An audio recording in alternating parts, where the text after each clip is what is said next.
So torn apart, I wish I knew where you are. I know you're gone, but I can't seem to move on. Cause you were my sister, my friend, and now I'm without you again. But I know one day I'll see you in the end. But it just won't be today. And I wish I knew where you are. And I wish I could heal my heart. And I wish I could see you again. Oh, Stacy. Oh, Stacy. Hey, sister. Oh, hey, sister. Oh, I know you see me from above. Your spirit floats on wings of love. I know you'll hear me when I say you're still with me every day. If heaven had a phone, I'd call you today. Tell you the words I never could say. Your memory's a fire. It warms, it burns. Every thought of you, my heart still turns. Stacy, where'd you fly? I still ask why.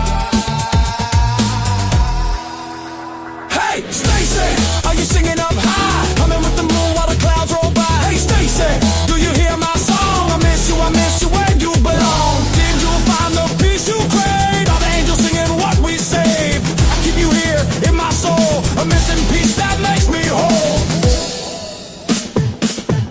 5 years gone, but you're still here. In every laugh, in every tear. Stacy's smile lighten up my mind. I close my eyes and there you shine. You're a melody I can't forget. A song of love, no regrets. You were my sister, my shoulder, my friend. A story that I thought would never end. Now your presence dances with the glowing moon. A beautiful soul, gone too soon. Your voice is the song that fills my mind. I search the clouds for a trace, a sign. Your light still shines, it won't go away. It guides me through the darkest days. Oh, Stacy, are you dancing in the sky? Do the stars hold you when I cry? I whisper your name, hoping you'll hear. I love you, Stacy, again and again. I miss her like an old friend. My sister Stacy, like a heartbeat in the back of my head. I still hear her whispering, hey, how you been? Stacy, where'd you go? I still need to know. Hey, Stacy, are you dancing somewhere? Spinning in the stars like you just don't care. Hey, Stacy, do you hear my call? I miss you, I miss you, I miss it all. I was the one who was always so high-strung. You were the calm to my storm. You knew just what to do. Now I'm without you. It's hard to know who to turn to. I wonder what you would do. But I know one day I'll see you. It just won't be today. And I wish I knew where you are. And I wish I could heal my heart. And I wish I could see you again. Oh, oh, oh. Stacy. Oh, Stacy. Hey, sister.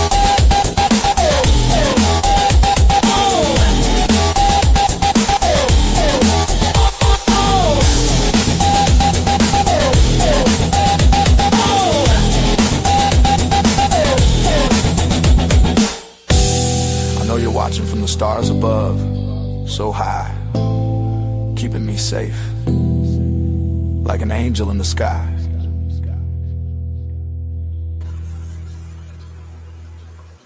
What's up?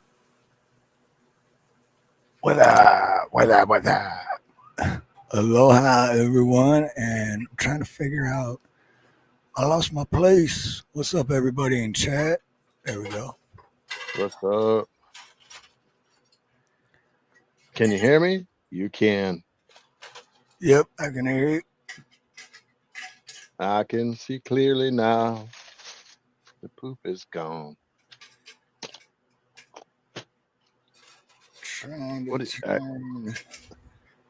This is so early. This feels so weird. The sun is still out for me. It ain't right.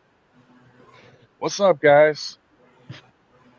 Frank, I know you can hear me, brother. Don't lie to me. What's up, Toasted? Hey, Cheryl. Hey, Toasted Goat. You know what? I was listening to Toasted Goat stream earlier, but did you hit 300? I know Toasted Goat was doing a stream earlier on the road to 300. Okay. But then when I went back, it said the stream is, I don't know if it got shut down because he plays all the music and they always get shut down, or if I came back too late, but I didn't get a chance to check. I feel Northwest. Good to see you, Northwest. Sorry, I didn't mean to cut you off, but I haven't seen Jake in a minute. Yeah, I haven't either. I haven't seen him on YouTube much. You on your way out, bro? That was fast. You just got here, man. Tell us what's up. Yeah. You all right? Everything going all right for you? Hope so. I don't. Craig the Hunter's here for a second. Maybe Craig and Northwest got something going on. They both stopped in for a minute and they got to go somewhere. What up, Craig? Hey, I was Craig. in your channel the other night, Craig. I don't know if you saw me. I was in there. You had a pretty good show. I don't always agree with you, but you had a good show. You had a good show. I got to go with you with Northwest. I'm a little bit more pessimistic about Trump lately in some ways. So some of the stuff you talk about, I can relate to it. Some stuff I think he's off balance on, but I still think he's doing a good job. I just think that his methods are like using a sledgehammer when he needs to use like a screwdriver. Kind of whoop. Anyways, enough of that. I still think left, right, red, or blue doesn't matter because the government don't give a flying flip about you. They do. No, they don't. They love me. They're why are we so big? Democrat or Republican, they're both on the same team behind the curtains. I don't agree. I don't agree with that. That's the uniparty. That's the uniparty right there is Republican. They're putting out, it's all political politics, man. They're all rich. That's what the thing they have in political theater. That's what I meant to say. Political theater. They're all rich. I mean, when you're all rich, I guess you hang out with the rich. How do you think they get rich? How do you think they get rich? Because they're all working in together.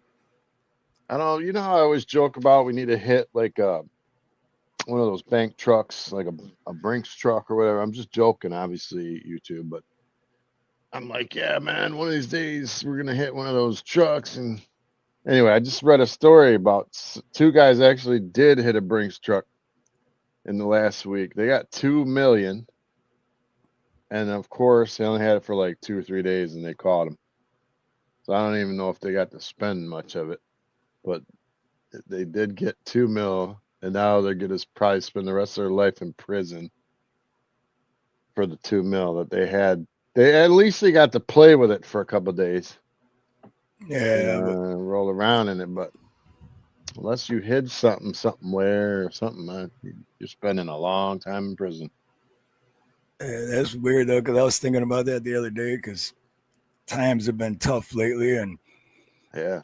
just like thinking like not like, oh dude, I'm gonna come up with a plan, and but I was just like, how people get so when they get desperate, or it's like, what do? I really need money, and then it gets to that level, right? Like, all right, we're gonna hit this Brinks truck. It's foolproof. It's always foolproof, right? But then they always get caught. So it's like, why? Like, I don't know. Craig, I love it. I must comply. Hey, you're the best, Craig. I love you, brother. I love Blue And- Unicorn because he's always so gentle with me, like the army on American streets, like that, like the Gestapo rounding people up. But yeah, and Hey, Blue, that's Blue one of my things. he's a dude. very intelligent man too. I've had a few conversations with him backstage and on live streams. But Where is Snooks? she emailed me this morning. She says she's gonna be here for a little bit, but then she's got something going on, and then if we're still on when she's done, she'll be here at the end. But all right, cool. That's cool. As long as she ain't sick or something crazy. Real quick, I don't know if this is true, but I read this that all right, remember I'm always railing about taxes, property taxes, paying taxes all of our lives. We never own our houses. I'm always like ragging on that. What's up, Sugar Sweets? Good to see you. Always ragging about it. Well, today I read that if you bury a loved one on your property, that it through the county becomes a graveyard, a cemetery. Like it is classified as a cemetery. And once you do that, they can never take your property and they cannot tax you any further on your property. I got to look into it. I don't know if it's true, but I did read it. Like they can physically not like move your loved ones' bodies off your property. I mean, what I'm if not sure. what if you that person that you buried was illegally unalived? Oh my God.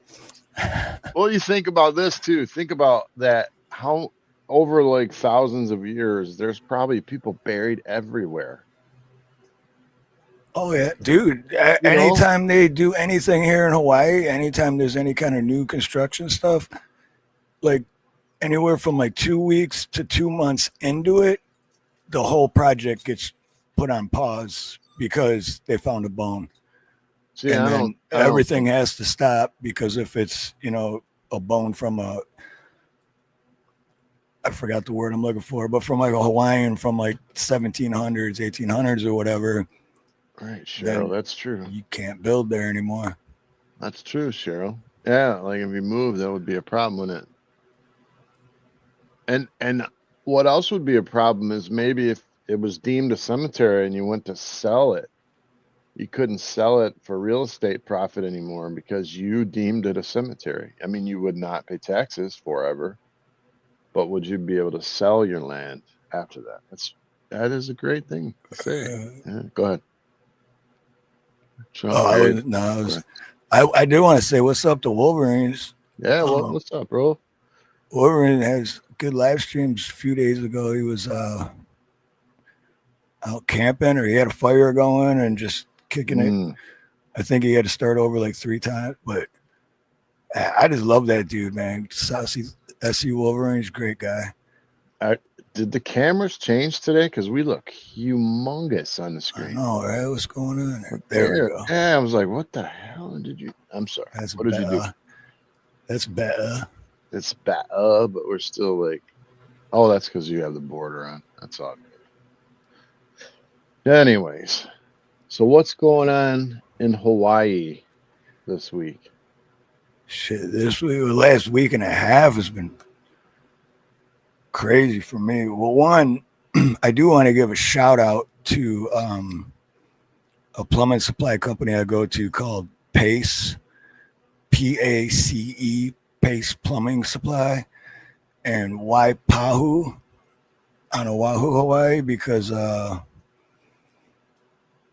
it's kind of, I'll make it long story short, but a few months ago, And up until a few months ago, I always went to Ferguson. Like even when I lived in Detroit, I was going to Ferguson.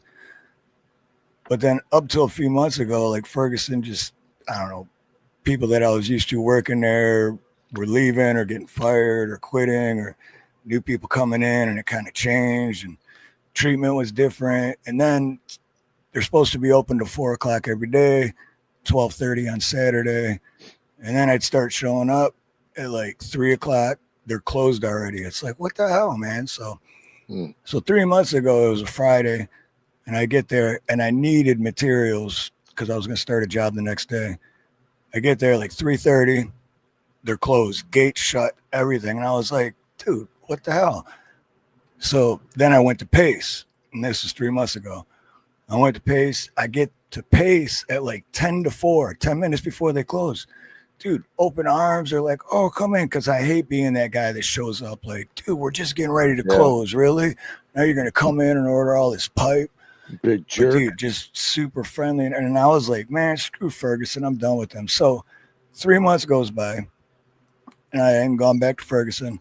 But then Friday, it was 3:30. And I'm like, shoot, I got to get these parts for a job I had yesterday, and then I had parts for a job I'm doing tomorrow. And so I'm like 2 blocks away from Ferguson.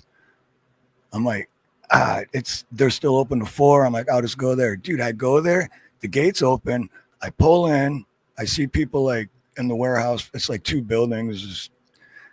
So I park in front of the main building.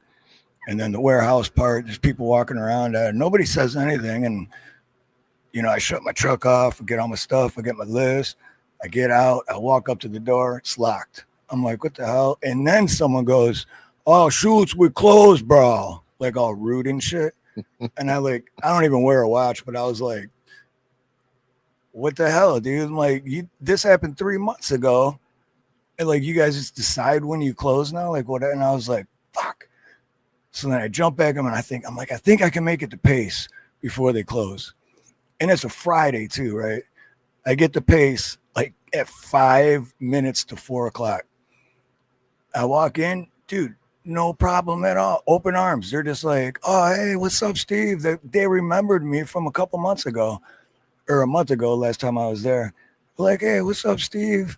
What do you need, man? And I'm like, dude, I'm sorry for showing up right before you closed out. They're like, no, dude, it's no, man, what do you need, man? We got you. And I'm just like, so that was it. Like, I gave Ferguson the benefit of the doubt when I went back Friday, but when the same thing happened, dude, fuck you, Ferguson, and shout out to Pace. That's all I got to say. In Hawaii, I don't know. It's nationwide, so maybe it's different in different states, but on this island, Ferguson sucks. Or you got shitty employees. I don't know. Whatever's going on. They don't want to work. Mm-hmm. Was that on a Friday? Friday. So they're like, oh, I'm out of here, bro. Well, and they just decide when they close. Like, don't you want the extra $500 for your business or whatever? I mean, I would. Yeah, they don't care. They're getting paid by the hour. Makes me wonder is like what happens when someone at Ferguson that's been working for Ferguson for like 3 years and they're used to that kind of stuff. Like, oh, we can close when we want. We just kind of run our own shit. And then if they get fired and then they go to Pace for a job, Pace is going to be like, no, we don't want no one like you here, man. We don't treat our customers like that. Right. Well, we don't like people. That's what I'm saying. You should never put mean people on your front desk.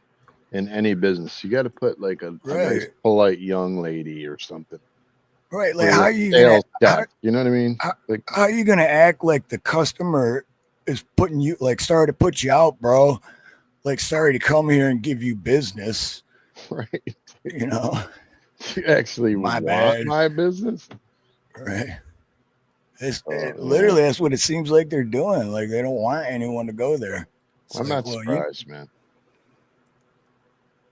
That doesn't surprise me, bad customer service anymore. Which kind of sucks too, because there are a few dudes that do work for Ferguson that I know, and they're good dudes. It's just every time I go, they're just not working, or it's their day off, or you know what I mean. So So I'm not dissing on every employee of Ferguson, but I am. good percentage of them. Very good percentage of them.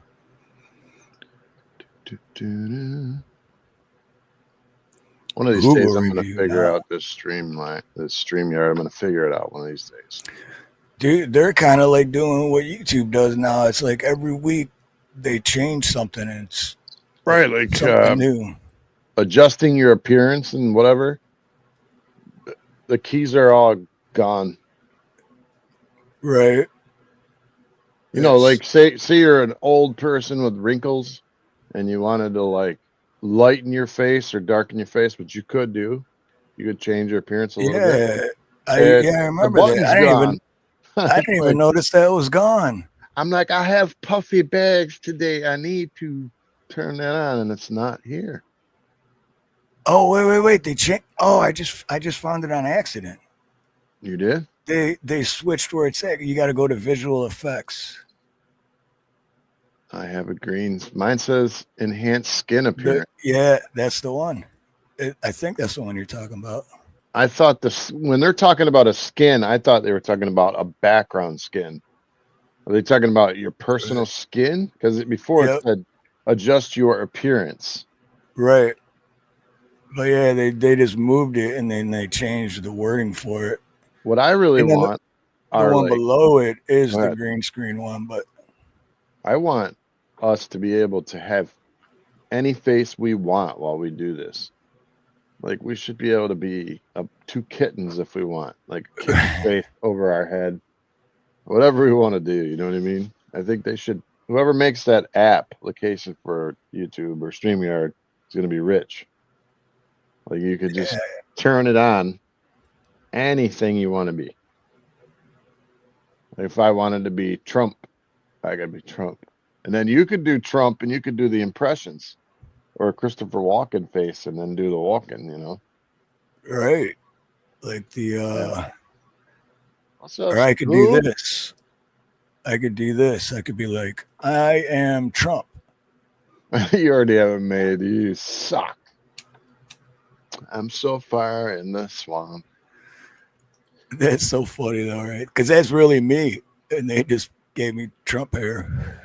Yeah, I look pretty pale. I need some tan. I need a tan. Oh, I could always be a Wow, it looks just like me. Yeah. See, why can't they have a tan button where you can look at your face and they adjust your skin color? That would be even cooler. I could come on as a black guy. That would I'm saying? Yeah, you could be Latino, like a Latino chick. Oh my God! Why would you say something like that? Is this guy serious? Not racist. It's just color. Come on. Come on, man. What I want to be the black guy, man. Come on. I want it. Yeah, like I would still have the white voice though. What's up, boys and girls? Anyways, what's up, Snooks? There's Snooks. Good to see you. I like turtles. Oh, I like turtles. Ooh. I don't like it. I don't like this new setup. What's up, Buff? Why did Brandon Mitchell? What's up, Brandon? Angels don't fall. Katina, I think I said hi to Katina Birdcage earlier. What's up, Katina? Steve-O, Rank. What's that? Hey, Rank, you Who's like that? Who's that guy? Hell? that dude's ugly. Rank, you like my kangaroo that I drew the other day? Anyways. Oh, I want to fight a kangaroo. I'm waiting. What's up, Brandon Mitchell? And then, dude, I had some jackass run into me. I've been in accidents in my life, but never with me behind the wheel. And this also happened on Friday. And it was right before I went to Ferguson and Pace. and Right. I had some jackass run into me, and then he acted like a jackass, basically. But it was like the one way parking, so like each side you park on an angle. So, and I'm looking at my rear view camera and my side mirrors. I don't see nobody. I'm backing out, and then right when I put it in drive to go forward, I was like, boom. I was like, what the fuck? And then I looked, and he was on the other side, and he backed right. And then so I pull back forward. I get out, and the first thing the guy's all, I go first. I go first. I'm like, what are you talking about? You like, what? Did we both like talk, like walk out of the store at the same time, and we're like, okay, man, we're parked across from each other, so you go first, and then It don't matter that you hit my car. You're first. Right? Yeah, it's You like just you hit my hit car, me, dude. dumbass. And then luckily there was a dude that was waiting for us to both back out and leave to pull in, and he saw it. So then the jackass is like, "Oh, did you witness? Did you witness?" And the guy's like, "Yeah, I seen it." And he's like, "You guys is both basically backed out at the same time and didn't see each other. I guess I don't know." Weird. And then the other guy's just like, "But I go first. I get to go first." And I'm like, "Dude, it doesn't matter. Like, one, that doesn't make sense.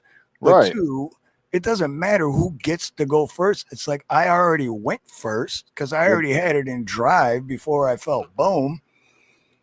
But You're just and trying I'm to like, leave the dude, parking what? lot, dude. I mean, Right. And he's like, he's asking the witness dude or whatever. He's like asking for his information. I'm like, what are you doing, bro? And I'm like, look, I got places to be, man. What? And that's partially the reason I went to Ferguson, because I was 2 blocks away right there, and that held me up. So I was like, no, I got to go to Ferguson because they're right there. right. But and I'm like, dude, all right, what do you want to do? I'm like, there's no damage. There's no damage to.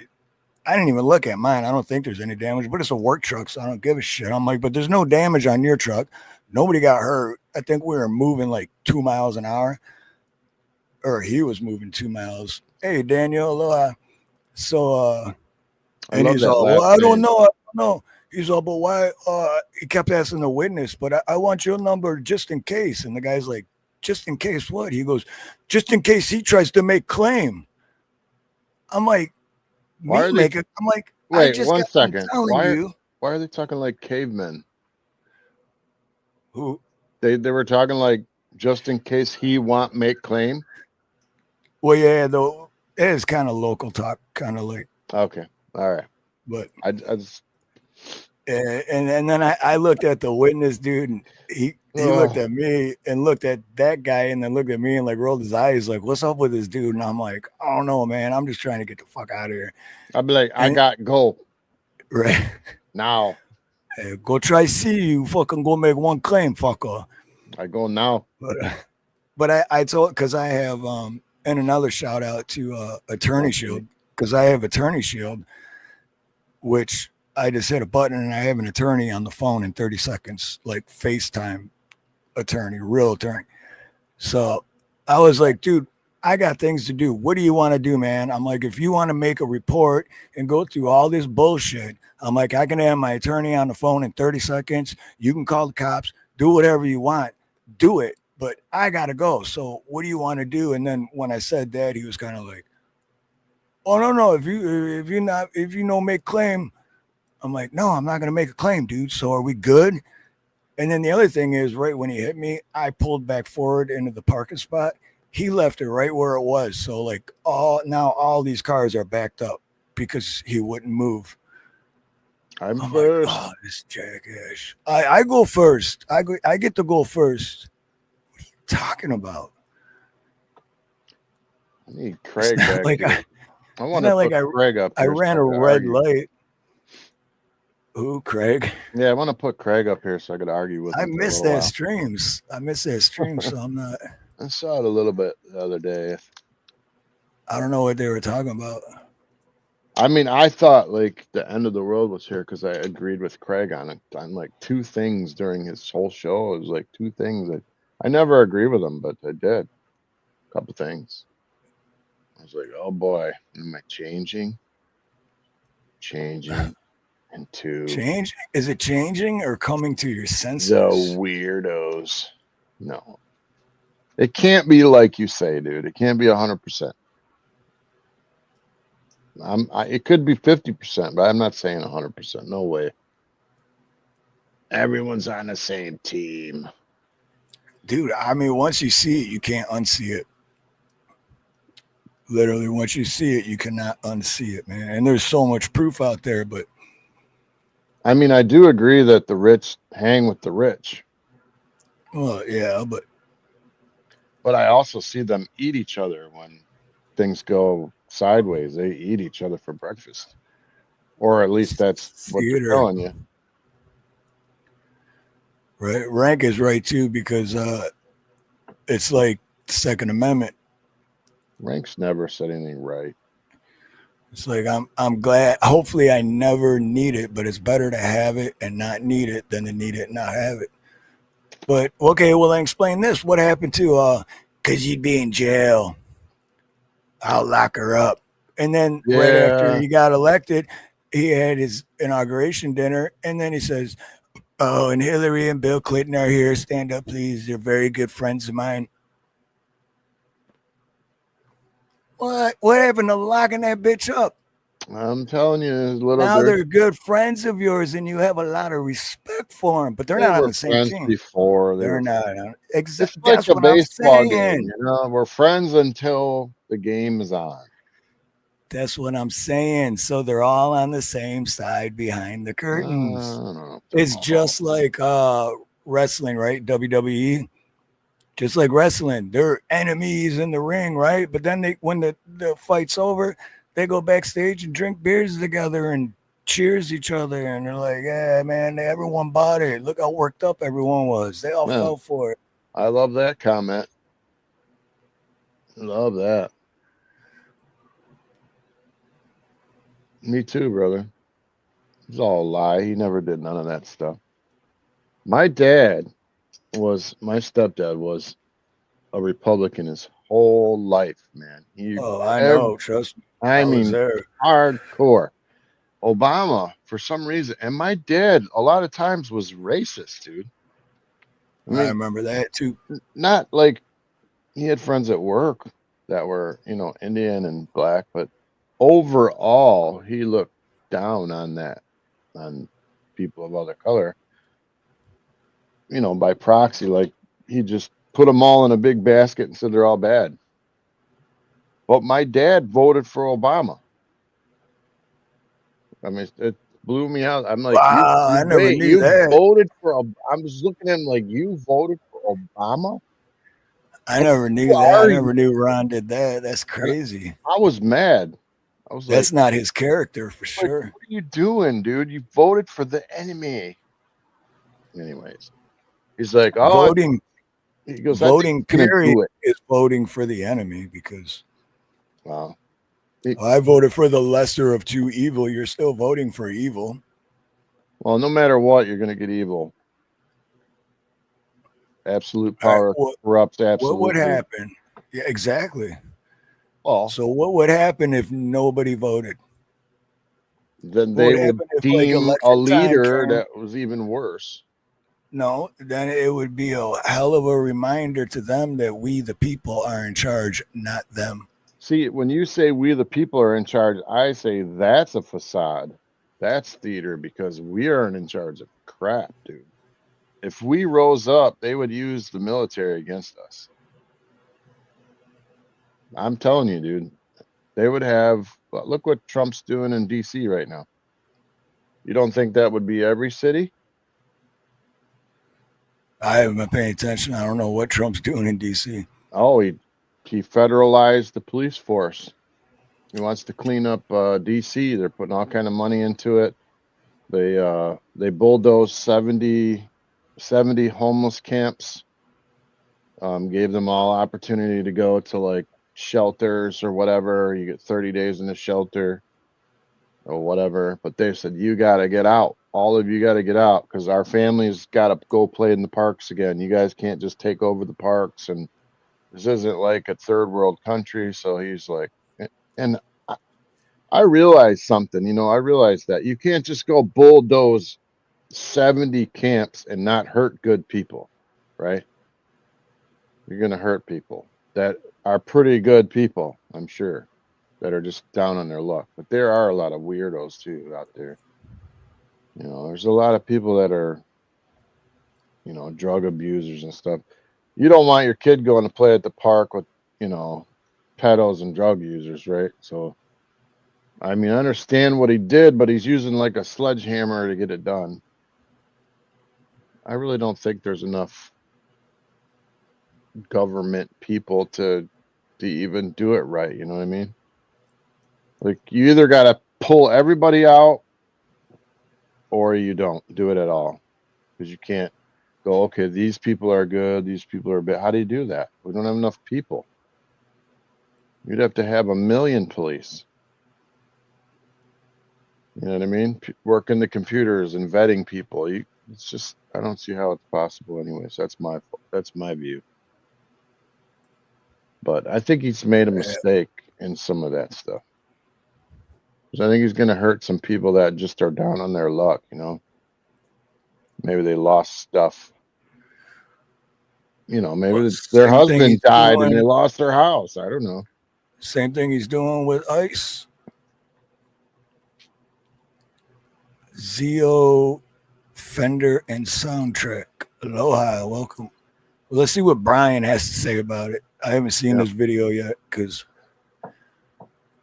I guess he did this video earlier or yesterday. But I had no idea about it, so you just brought it up. Quickly about militarized troops in Washington, D.C. Now, the way I look at it, Washington, D.C. is the district of criminals. If you've ever been there, you understand and experience the fact that it's one of the most concentrated police states in the entire United States. As a matter of fact, it's the District of Columbia. It's technically not even in the United States. It's its own separate entity. But let me just ask you a question. Are the 9 most terrifying words in the English language still, I'm from the government and I'm here to help? And the reason it is so terrifying is because their help ends usually in our detriment or destruction. Somebody's life is ruined, more policies are made, more freedom is taken, more cash is stolen. So anytime the government comes in, I don't care if you're talking about local, state, or federal, anytime the government comes in to help you, you are left off worse at the end of it. So in the realm of politics, in the realm of American policing, in the realm of the military-industrial complex, which is worse, having the left boot of tyranny on your neck, the right boot of tyranny on your neck, the localized and state police forces on your neck, or the military-industrial complex boot on your neck? Because that's really what we're talking about here. Now, as far as federalized forces, I see this as a way for Trump to acclimate us and get us used to, like the frog boiling in the water, get us used to the presence of police forces dressed in military garb on our streets to reduce crime. Well, that's not what it's going to do. And I'll tell you what my solution would be at the very end of this. If you really are interested in cleaning up the streets of Washington, D.C. and getting rid of the criminals, or at least making the criminals shake in their shoes and hesitate and think twice before they break into that car or hit that little old lady over the head, I'll present that to you in a second. But first, let's hear from Donald Trump about what he aims to do and why he aims to do what he's doing in Washington's district of criminals. This is Liberation Day in D.C., and we're going to take our capital back. Crime in D.C. is ending and ending today. Let's take a brief look at why. Crime is ending in D.C. and it's ending today, but we are still withholding the Epstein files. We are still covering for PDF files, says Pam Bondi. Such a liar. You cannot trust her. So if you can't even trust her with the Epstein files that she said were on her desk that she won't disclose and reveal all the names of the psychopathic criminals who hurt little kids, do you really believe what they're doing here in Washington, D.C.? I hope not.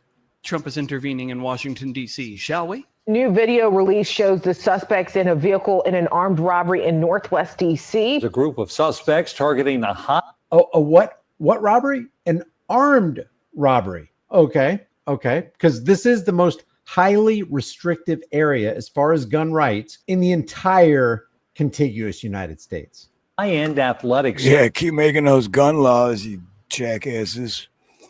DC police need your help to find 2 people caught on camera during a robbery and shooting in Chinatown. Investigators say the shooting victim, 20-year-old Charnel Whitfield, was arrested just minutes later for trying to carjack someone. People like Denise Krepp say it's a scary time to live there. We've got robberies, we've got burglaries, we've got carjackings, we have car thefts.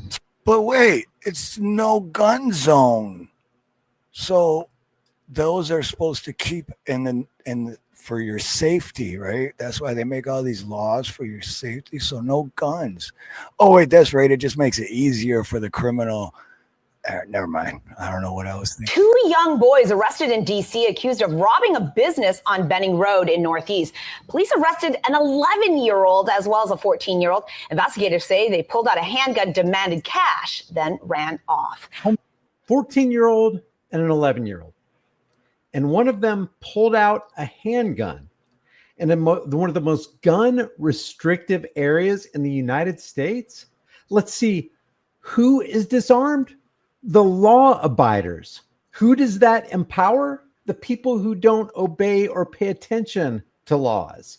Let's see, how do we turn this situation around? Who are the real villains in this case besides the people pulling out guns, robbing people at gunpoint? Let's see, it's the political parasites who created the restrictions to disempower the common man in the Washington, D.C. metro area. Homeless encampments are now nestled across our nation's capital. Neighbors are at a breaking point. The needles on the floor, the drug use. The mayor seems not to have enough control. This act of vandalism that happened just last night, you see from the picture, glass from a bus stop has been smashed. Police released this video showing the moments the group entered into Aloe. Within minutes, the group can be seen grabbing clothes and stuffing their bags, all before running out of the store. Oh, I was working on the second floor. I was standing on the ladder. Then I looked down in front of me, and there was a man standing there with a gun pointed at me saying, "Give me your money." A pair? Another guy with a gun in Washington, D.C.? I'm just going to, the answer, the solution to the problem of all these criminals is get rid of all the gun restrictions, all the gun laws. The only supreme law of the land, let's say, in Washington, D.C. Yep, I agree with that. I agree with that 100% because, all right, Dave, you own firearms, right? So let's say everywhere you went was a gun-free zone and something were to happen, but you're a law-abiding citizen, so you don't have your firearm with you. Now it's like, well, what the fuck's the point of me owning a firearm if now I need it, but I can't have it because if I had it, I'd be breaking the law.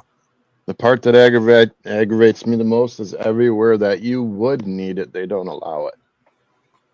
Which is like big gathering places, you know, places where you have to walk 3 blocks back to your car after the concert or wherever. I mean, I understand not letting people in. I get the point of it, but then you should have armed security, a bunch of armed security out there at least, because I don't feel safe at a concert anymore. Barely, dude. Not near Detroit. Right. I mean, not with everything going on in the world, and I'm not being paranoid. I just read the news every day out here. It's like people are shooting every day out here. Gun laws are, again, unconstitutional, period. Any gun law is unconstitutional. You know, shall not be infringed. Yeah, what does that mean? That's like, sounds like an absolute to me that can't be changed or touched or amended. Exactly. Well, I actually went for a few days without carrying just because I was busy, really, more than anything. I mean, I'll just be honest, I really just forgot to put it on. And then there were situations where I went into places like, you know, down in Detroit or places that I had to go, and I just realized I didn't have it on me. I was like, oh my God, dude. It's just then it's like when you realize you don't have your phone, like, oh shit, I don't got my phone. Yeah, But like if you that's a didn't, lot more important than a phone. right? If you don't have your phone, what happens? Usually, you'd be like, turn the car around. I'm going home for that sucker, you know, like right Yeah. now. And so, anyway, I had 3 days no care now, not carrying anything, and it was weird. It just felt weird, and it's not like I rely on it because I could fight. But the whole point is, I think people are so nuts anymore that, you know, they might hit you with the car. I see all kinds of stuff. There's somebody got stabbed at the Walmart. Like 10 people got stabbed at Walmart, dude. Yeah, I heard Getting about that. groceries. Yeah. And then, so if you And think about who go ahead. who saved that situation before the cops even showed up? Right, someone with a gun, a regular citizen that was, yeah, And exercising a Second Amendment right. I'm watching with my wife all these crime shows lately, like true crime, whatever. And in every freaking situation where there's a psychotic man oppressing a woman, like, you know, beating her or, you know, whatever, keeping her hostage or telling her she can't go places and all that, and he keeps threatening and threatening. Every single show, the woman never has a gun, dude. And they're like, oh, we installed an alarm and we put a protection order. It's like the guy already went to jail twice. Do you think the alarm Right. and that ain't gonna do crap? He's gonna kick in your door and you're gonna have probably less than a minute to figure out what to do, because even if you call the cops, they're 10 minutes away, 5-10 minutes away. Yeah. And when they get there, they're not gonna just bust into your house if the man is armed. They're gonna surround the house and get good vantage points. You're not just gonna bust in the door most times, you know what I mean? Unless it's like a Oh yeah, SWAT. or like Uvalde, they'll all just stand around and let the shooting keep happening and not do shit about it. Well, we learned that at Waco, didn't we? I mean, if you guys remember Waco, they just they basically burned that sucker down, whether it was by mistake or on purpose, I don't know. But And they killed a wife and a child too. I mean, Waco was like, they didn't go in there. I mean, the movie shows that they tried to enter in the front or whatever. I don't know. But I don't believe for 1 minute that there's very many police officers out there that are going to just kick in a door for you or your family to try to save you from some psycho with a gun. I mean, I've seen where they put robots in ahead of them, you know, with cameras. I know how many there are. 0. So I guess what I'm trying to say, and I'm just blurting all this crap out. What I'm trying to say is, if you don't protect yourself, that's your fault, man. Because you can't count on anybody else. You got to count on yourself. Teach your family firearm safety. Teach your family how to be safe. And here's the other thing about that dude at Walmart recently. He never pulled the trigger. He saved the day. Yeah. But if the cops would have showed up, they probably would have been real trigger happy, you know. But yeah, like in Uvalde too, they just, how many cops were there? And they sat around and did nothing. And even the parents were like, I'm going in there to save my child. I don't care if my life gets ended. And they were tasing parents to keep them out, but they weren't doing shit about the guy actively shooting. And if you want to go even bigger, go to Lahaina. Go to where they said that the cops were directing traffic and blocking streets, and you know that there was no form of leadership. There was no water in the wells or whatever they were using to put the fires out. Like this, and you're still not even allowed to go back home, dude. It was shut off. They shut that. That is a Hey, topic. Robert Wolf. Hello, Robert Wolf. Good to see you. Good to see you. Hey, think about you know this, what? guys. That'd be a good trip because that's like a 40-minute, half-hour, 40-minute flight. I should do that. Me and Nina should take a trip to Maui, go to Lahaina. I want to know, you know, what people think about that, because Have you seen reports on it? Because I haven't. It's like nobody's willing to report on missing kids in line, and nobody's willing to report. It's almost like they've made a joke out of it. Oh, if your roof's blue, it didn't burn. They're making big jokes out of it, like it didn't happen, but it did happen. Yeah, I wish I could remember his name because there is one channel. And But you would think that he's a realtor and he lives in Maui, and he started covering it when it happened, and he still does. What the hell? It'll you come would to me. think that the whole media as a whole, though, there's so many stories in that Lahaina fire that if you were a journalist, it's easy news, dude. I mean, why are you not doing? Journalists aren't journalists anymore. They were bought by the government. Yeah, they were bought by the government. But I can't believe there's not a journalist out there that's not corrupt. Like maybe even an independent that's not out there reporting on it. This guy I'm trying to think of, I wish I could remember his name. Like there's kids missing that were never found. They would have found bones. They would have hundreds, hundreds, I think. Yeah. Like, where are they? And why is nobody talking about it? That's the weirdest thing to me. It's like if there's hundreds of kids missing in any of you in Chat's neighborhood, wouldn't they be looking for it? Wouldn't they be on the news? They'd be looking for the kids, right? There'd be like, I'm sure the community would come together and do grid searches and whatever, but you just don't hear about any of that stuff in line. I've read about it extensively, and I'm just like, what is the deal? This has to be a cover-up.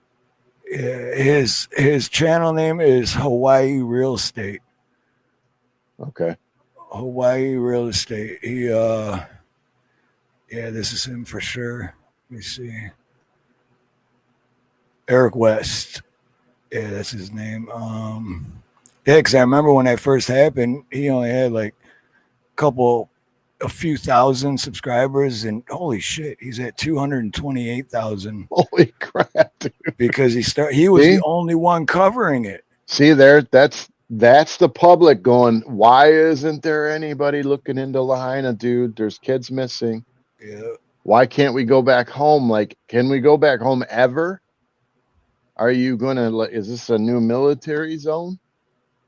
Is it under martial law? Like at some point you're allowed to go back home, right? If your neighborhood catches on fire, at some point they release you to go back home to get whatever you can get out of the fire or whatever. But so what are they saying? It's too dangerous to go back? I just don't get it. I just don't get it. If someone else gets it, or you guys have seen some sort of reporting that I haven't, but I think if I was a reporter in Hawaii, I would be all over that. It's nonstop stories.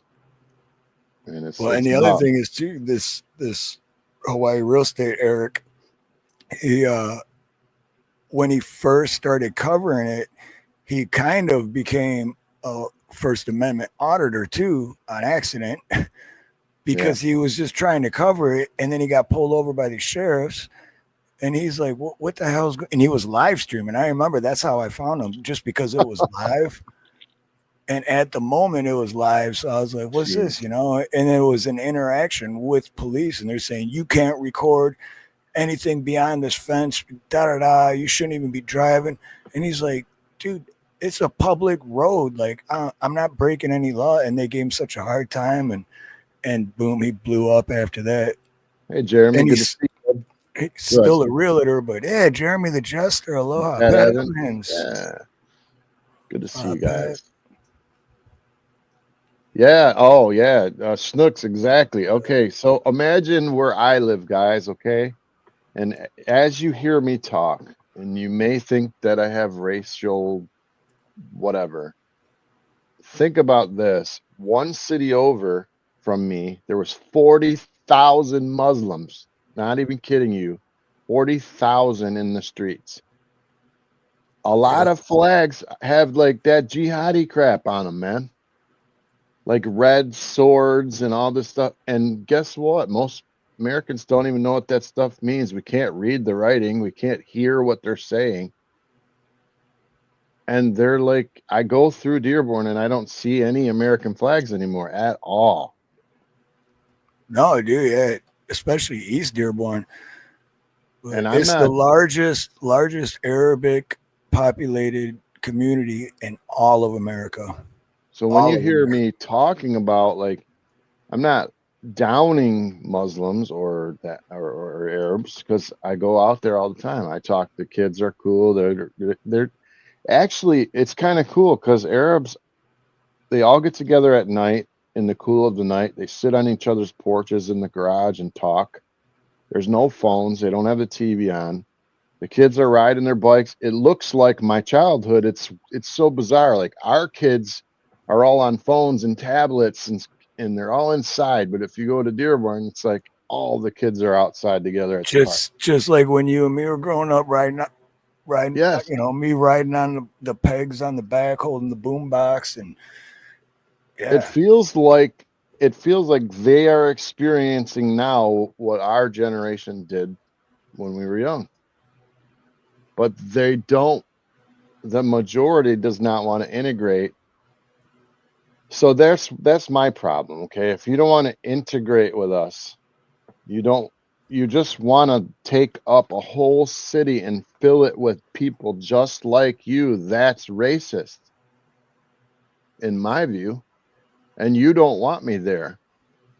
When an Arab realtor comes, you know, and I offer more money than an Arab, and you take the Arab over me, I know where I stand. I'm not stupid. Right. They want us out and they want to fill it. Oh, they do. And shoot, man, go down my grandpa's. You remember my grandpa's house, right? Mm-hmm. My dad grew up there. My dad and my uncle Glenn were. And that was a Polish community too, Steve. Yep. So go down that street now, dude. Like, none of the houses are the same because they knock them down and rebuild bigger, taller, different style houses. And it's like, what the? Like, dude, last time I went back, I was like, what? I'm like, I don't think I came to the right city or something. Like, there's no way this is. So Cheryl asked a good question. Do they have their own laws? And this is the other problem that I have with what they're doing, is because they're putting in judges and police and mayors and governors. Okay. So, and some of them believe in that Sharia law and all that crap. I'm driving through Dearborn, and for all of you that have never seen it, you're living in California with the beautiful blue sun and you've never seen an Arab. I drive into Dearborn and go to the park, and there's, I kid you not, 75 women in the park, completely in black, their face covered. I mean, the only thing you can see is one little slot for their eyes, and they're all in black. So imagine 75 women in a park, all in black. It's like a funeral. It's just not normal for me to see it. You know what I mean? It's just weird. And I'm like, is this still America? Did I get on a plane and get out in Iran? Right. Which I'm fine with, because that's I'm not. Wait, let me finish though, because it's their culture. So I'm fine with it because of that reason. But what I don't like is they came to America to get away. They came to America for more freedom. So why are you trying to change everything into where you came from? Now, Blue, it's not hate, brother. You're not understanding what I'm saying. If you had 40,000 peoples in the street and next to your city, and your daughter or your sons were out there and they weren't, you just don't feel safe, dude.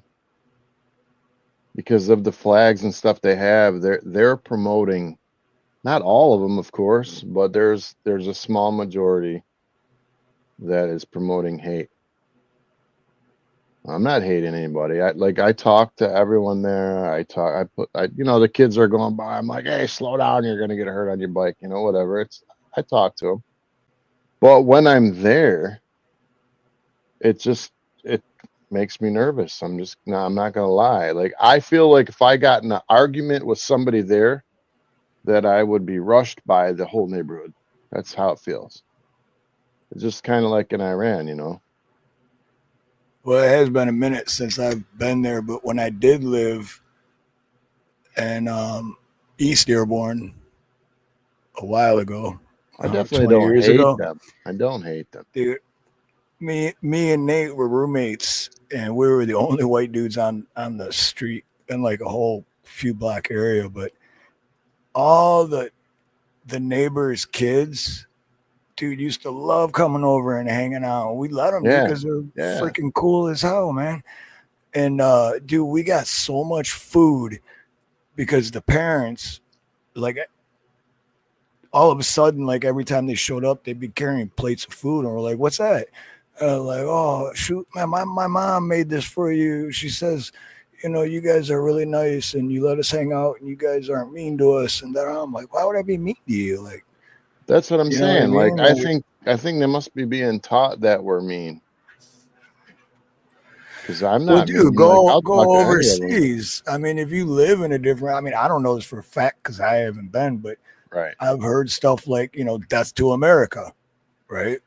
Well, But that's I would every feel day that in way America. too if I was in other countries because Right. what's America doing all the time? They're bombing other countries all the time. So I'd hate Yeah. America too if I lived in a different country. So piggybacking off of what you just said, when they say death to America, and I drive into a city with 40,000 people standing with flags that I don't know what they say. They're all in like this deep blood red, and it's swords and all kind of crap. And I just don't.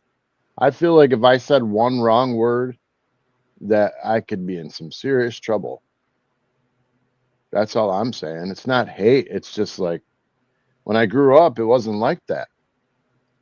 And now when I drive in there, it's like, dude, what happened? So crazy. Like, remember when the Polish came, right? The Polish came, integrated, worked hard. Everyone learned English. Everything was good. We all lived together. Took over Hamtramck, basically. Hamtramck was like Polish town. Remember? Now it's the hood. Remember when we were kids, the Italians came in? They were doing all the concrete. We had all Italian, a bunch of Italians came in. We didn't have any issues. We all lived together. They knew Italians English. and Romanians. Yep. The Hey, thing, W. all right, and back to what I said so it doesn't get twisted. When I say I drive past the park and there's 75 people all in black and covered from head to toe, my problem isn't that they're in black and they're Arabs.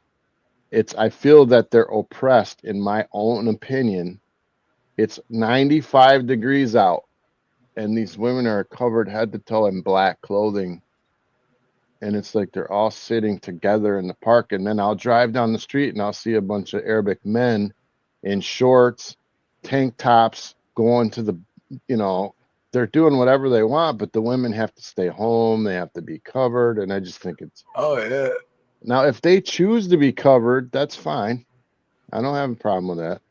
But they take it very serious too, man, because my next door neighbor, when I lived in East Dearborn, the mom, and I never seen anything, but for some reason the mom thought, I heard, hey bro, good to see you, the reaction, but I never seen anything. But I guess because the kid was like, I look out the side window, it was summertime, I look, and the kids in their driveway, I look out my side window and it's their driveway and then their window, and then the kid says something like, hey Steve, are you guys home or something? And then I like pop my head out the window and I'm looking at the kid and I'm like, yeah, we're here, dude. And then I hear she just starts, and I'm like, whoa, what just happened? You know what I mean? So, and then the kid comes to the front door and I'm like, dude, what just happened? And he's all, oh, my mom didn't have her what do they call it, Habib or something, but she didn't have her. Why can't I think of it right now? She didn't have her face dressing on. A job. Yeah, hijab. Yep. And I don't have a problem if they want to wear them and they make that, you know. But I go, where was your mom at? I go, I didn't see her. I go, what? Right. I was, you know, he goes, well, she was in the kitchen, but you know, with the screen, and I'm looking through a screen. Yeah, you and can't I'm not see even anything. looking at. Right. Yeah, I'm like, I'm not looking at you. I didn't even know she was there. I don't want to look at them. She I freaked out, man. It sounded like she was getting stabbed. She freaked out so bad. I know nobody likes to talk about this, but the truth is that most people that don't live in Michigan don't see what I see. So their views on it are like way different. But if you went to the Kroger or wherever your grocery store and there was people outside holding flags just like they do in, you know, Death to America crap, you wouldn't feel safe either, and you would be saying what I say. And if you saw a bunch of women in 100-degree heat all covered head to toe, or they get in trouble. Right. And regardless of the culture, if you see a group of people, it's it's a mob mentality situation. So it's more like self-awareness. Well, and the girls, the girls won't even talk to you.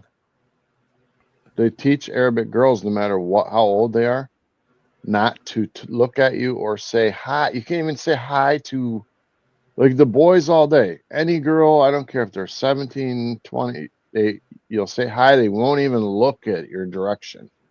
Or how are you today? Or you guys look like you're having fun, it's a nice day. Well, you know, just blabbering, you know, and they won't even talk to you.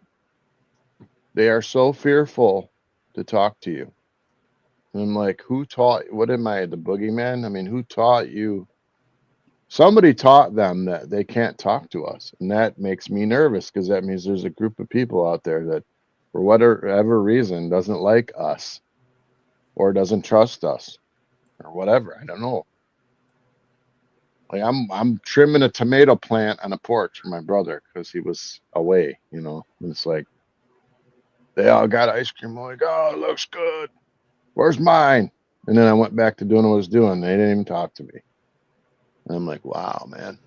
I know you're not supposed to talk to strangers, but still. Which again is if I came from another country that America was always bombing, I would hate America too. But hate America, government, why'd you come not here? the people. Right? Why did you come though? Why did you come though? But hate the government. Like, at least give the people a chance to be like, hey, you know what? These aren't actually bad people. These are, you know, it's the government that's doing that shit. It's not like we're all sitting there going, yeah, bomb the shit out of all those motherfuckers. I mean, I'm sure there are people saying that, but why can't we all, here's the thing, is why can't we all live integrated and talk and just be, and you know why? Just get along, man. Because they don't want that. They don't want their girls going to our schools. They don't want them to learn Western culture. They don't. It's the truth. I mean, if you go to Iran, they call us the Great Satan. They say America is the Great Satan. If you look at their culture, you know, pornography and all that stuff was brought in supposedly by our soldiers. So when they liquor, you know, I don't know that Arab men are very big drinkers at all. I don't hardly ever see any Arab drinkers. I don't hardly ever hear them cussing. I don't know. I knew a bunch of Arabic men that young men or older men that owned liquor stores. Oh yeah, they'll sell it to you all day, but I've never seen them drink it. It's Danny over at, I know his name isn't actually Danny, but Danny was different though. But he owned that party store over on Telegraph, and where I used to live, and but he also married a Polish woman. So I think that, and on the other hand, let me say this too, in defending them, that when my brother, he lives amongst them, and like I would say 3 nights a week, the guy comes over, his wife made dinner, shawarma or whatever, chicken, whatever they made, and would bring my brother a plate 3 times a week. That's what my neighbors did all the time for me when I lived there. I think I used to live on the same street as your brother. And like, I mean, I think further up. all parents had prejudices, right? From what they learned and experienced. And I don't have prejudice. I just I'm fearful that they don't want to integrate. They don't want to talk to us. They don't think we're good enough to say hi to, and they're teaching their kids to be scared of us or whatever it is. And I don't see that ending well for us, either of us, either group. And I was talking to somebody the other day about the average Arabic family in America has 4 to 6 children per marriage. 4 to 6 children. You imagine the normal white whatever are having 1 to 2. So in 30 years, what's it look like? Either 1 to 2 or 12 to 15. Like, and the thing, I don't know if you ended up watching it, but Idiocracy in the beginning where they got the 2 people with the high IQs, and they're like, "Well, we're waiting. Well, somebody's shooting blanks. Oh, now this is my fault. Well, that's not how." And then they go, "I'm gonna fuck shit out of you," and then he's just that was the weirdest movie, dude. Dumber and dumber kids. But so it's either 1 to 2 or a bunch of dumb kids. It was so weird. That movie. Did you end up watching the whole thing? I watched the whole thing, but I was just like, this is bizarre, dude. It's one I've watched it at least 150 times just because it's entertaining. And it's so true too, man. How many, anyone in chat has seen the movie Idiocracy, put a 1 in the chat. I'm just curious because Dave watched it for the first time the other day. And it's one of those where you got to watch it again because you missed stuff the first time. And then it makes more sense too. It makes more sense when you watch it again. And he says, but they likely feel you're being trained to hate them too. That's the divide and conquer the powers want. No, I agree. And I definitely don't want to divide from, I feel like they do though. I feel that. I mean, it's not like it's kind of like any group, of people that you hang around what you're used to. Right. And then when something comes that you're not used to, you got to get used to it. Right. Dude, imagine when I first moved here, man, I walked into a whole different culture and lifestyle for everyone. It was like, whoa, like I was used to what you're used to now. Yeah. Yeah. And then I moved here and I'm like, what the fuck? Like, it's crazy. Whole different. Yeah, I hate when people, the first thing people want to do is call you racist when you describe what your experience is where you live. Like what I am experiencing, what I see with my own eyes is I see them grouping together. I see white people moving out. I see the whole city being taken over. I see all the positions being taken over. I see the laws being changed slowly. Sharia law. I guess nobody thinks about this, but okay, so say that your police officer believes in Sharia law 30% and goes to a domestic violence. The police have been called, the guy beat his wife. Well, some of that stuff is allowed. It depends on what she did. So what if he smacked his wife and the cop comes, he's Sharia law. So now he doesn't take the guy to jail for domestic violence. He listens to both sides and goes, well, he was justified in what he did. That's what I think's happening. And that's what I'm scared of, is like it's spreading like that until it's not America anymore. I don't know if that makes sense to anybody but me, but that's just what I see. It feels like a takeover more than I'm getting out of my country to have something better. It just feels like a takeover. I think I'll be done on that subject. But yeah, don't think I hate anybody. I don't. I love them. I mean, like I said, I'm a Christian. I'm not perfect, but I don't hate people for their color, their skin, or who they are. But you also can't deny what you see with your own eyes. is that there's definitely a divide, some sort of difference. And maybe it's a religious difference even. Maybe their religion doesn't even allow them to talk to us because they think we're evil. You know, it could happen, right? I mean, aren't we infidels? Isn't there something in there about us being infidels if we don't accept it? It's kind of like the Christian saying you're going to hell if you don't believe in Jesus in their religion, if you don't do this. Yeah. And America's a melting pot, Katina, full of all kinds of cool people and races and cultures. But the cool thing about America is it melts in together. And we accept everybody. We don't just compartmentalize cities and okay, that's the black city, that's the white city, come on, man. We're going backwards, back into like the 50s now, it feels like, right? History repeats itself. Anyways. But like Katina Birdcage says, define America, Dave. I did. It's a melting pot. But that's to me, though, it's America, just like Hawaii, which is now America, but was stolen from the white man. I would never go to Hawaii, though, and expect them to adapt to me. I would know that I'm coming to Hawaii and I better learn the culture, maybe some of the lingo, how to order food. I wouldn't expect to have an interpreter. I would figure it out. I wouldn't lay my burden on the society in Hawaii. But that's what they did in America to begin with. They took it from the Indians.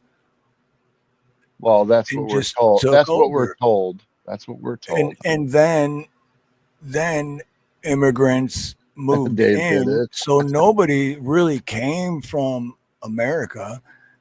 Everyone in America that built America came, like my family came from Poland and France and Germany.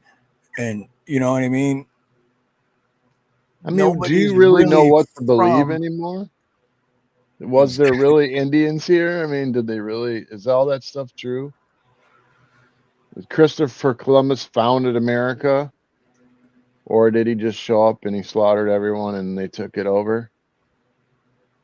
Or were there never Indians? I mean, remember we fought the British? Some of it was British, right? There's a good track record of the white man stealing a lot. Just like they stole Hawaii, they made it seem just like the white man, bro. They made it seem like I'm white. I'm not like ripping on white people. But when I say white man, I mean the government. That's why I don't like white people. That's why I told you I want to be the black. I want to have the appearance of a black man through the show. When I say the white man, I mean the government. Because at the time, that's all the government was white men. So Dave did it. They I'm sorry. I did do it, man. I can't keep my mouth shut. It just bothers me. I'm sorry that I go on and on. It's just I want to be friends with them. I want to integrate with them. It just bothers me that they're closed to it. And it's not that it's no hatred. It's just like I feel like a minority because I am when I'm in Dearborn. I'm a minority. You got 15 people speaking Arabic and you don't. Dude, when I lived in East Dearborn, I was a minority, and then I moved to Hawaii, and I'm still a minority. So I feel like learning Arabic. I was actually going to do that before I decided I was going to move here. I was actually going to learn for kind of the wrong reasons. I was going to learn to speak it and not tell anyone, because anytime I went to the store or anytime I was around someone, and we'd be talking, and then they talk Arabic to someone else, and then and so I wanted to know what they were saying, but not telling them I understood what they were saying. Well, I think I told you this, but I ordered some headphones, and these headphones are earbuds, go in your ears, and they can translate. Like you got to change it on your phone though. It's an app on your phone. It's not like they just going to pick up 100 languages at once. You got to set your phone to the earbuds or Mexican or whatever. Right. And then it'll send it to the headphones. But I did watch a video earlier about a guy going into a shop and ordering stuff, and that he come out saying all the bad stuff they were saying about him, like how pasty white he was, and he never told them that he could understand what they said. 20 years ago, or 30 or 25 years ago, that's exactly why I wanted to learn it, to do that. And now technology can do it for you. Huh? So, you know, back in the day, what did parents say? I'm not saying my parents, but like they used to say wetbacks, and they used to say all kinds of bad jigaboo and all these stupid names for people. Big chink. Spanish, yes, Indy. I know. I'm just a dumb white kid. Hey, it's fucking Spanish. What you doing? Until I did acid. I was smart till I did acid. Right. Acid made my brain breed. I said Blaine breed. Anyway. Well, he said he was smart till he did acid, so. But anyways, that's where I live. This couple cities over, they had 40,000 people in the streets today, you know, chanting stuff and flags. And I mean, how would you feel to walk through that? Would you go down there and walk through there? And would you feel safe? Honestly, I would, because I'm kind of naive, and the way I look at it is I should have died a bunch of times already. So, and I'm just friendly, so I'd probably put my life. All right, say I did trouble, but I'd be too stupid to realize I was in trouble. You know what I mean? Say I went on the corner and said anything opposite to their religion. Say I just shared my opinion about the religion. What would happen to me? Oh yeah, well you wouldn't want to do that. Because you're not allowed to. You're not allowed to have an opinion around certain groups, or you'll get thrashed, right? So I don't think anywhere in America we should have to feel threatened for our beliefs, because that happens in third world countries, but it happens here. I think now that, on the other hand, I do think that some people go down there on purpose and start screaming from the corners, "You're going to hell," and all that, you know, and they do that for viewership or stupidity. But anyways, that's where we live. But they make good donuts, so I'm okay with them. Does Dave make a good salsa dip? Yes, I do. There is nothing on that in the news for today. I can't find shit. Just look 40,000 here. I'll find it. You can't find it because they don't want you to know. I know, right?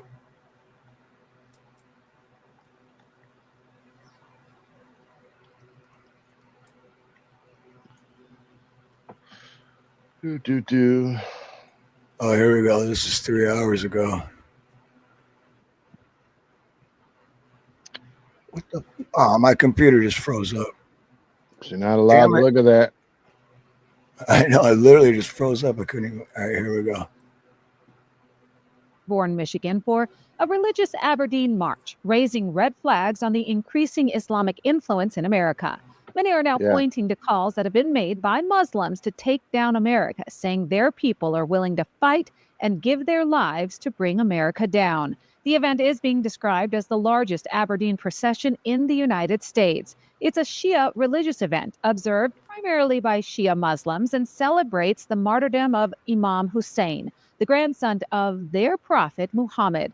This annual pilgrimage draws millions worldwide to Karbala in Iraq, but it's now starting to build on American soil. The event transformed a typical suburban roadway into a sea of black-clad marchers chanting religious slogans, waving flags, and carrying banners. a scene more reminiscent of the Middle East Death than the to Midwest. America. The procession has sparked concerns about the Yeah, she said to bring America down. I know. Did you What hear was what it? he Is that said? was that on Ford Road? It was all Schaefer all the way, man, for miles. Observation of the country's Judeo-Christian foundation with concerns over Islamic takeovers in the U.S. The Yep. current Muslim population in Dearborn is about 60,000 people, representing about 55 to And- 60% of the And total guys, residents. how big is In the addition, the standard mayor of army? Dearborn, Abdullah Hamad, is Muslim, as well as the city Yeah. council president and 5 of the 7 city council members. That's what you need to know. 5 of the 7 city council members are now practicing Shia law, whatever it is. I just feel sorry for the women. That's all, man. Because I don't think they're gonna get. I don't think they're gonna get fair treatment. Like domestic violence is. I think nobody should be under that oppression, man. Like you should be able to wear what you want to wear. That's just my opinion. But I'm sure they would hate me if I said it. But like, I mean, I get it if they want to do it out of religious respect or whatever.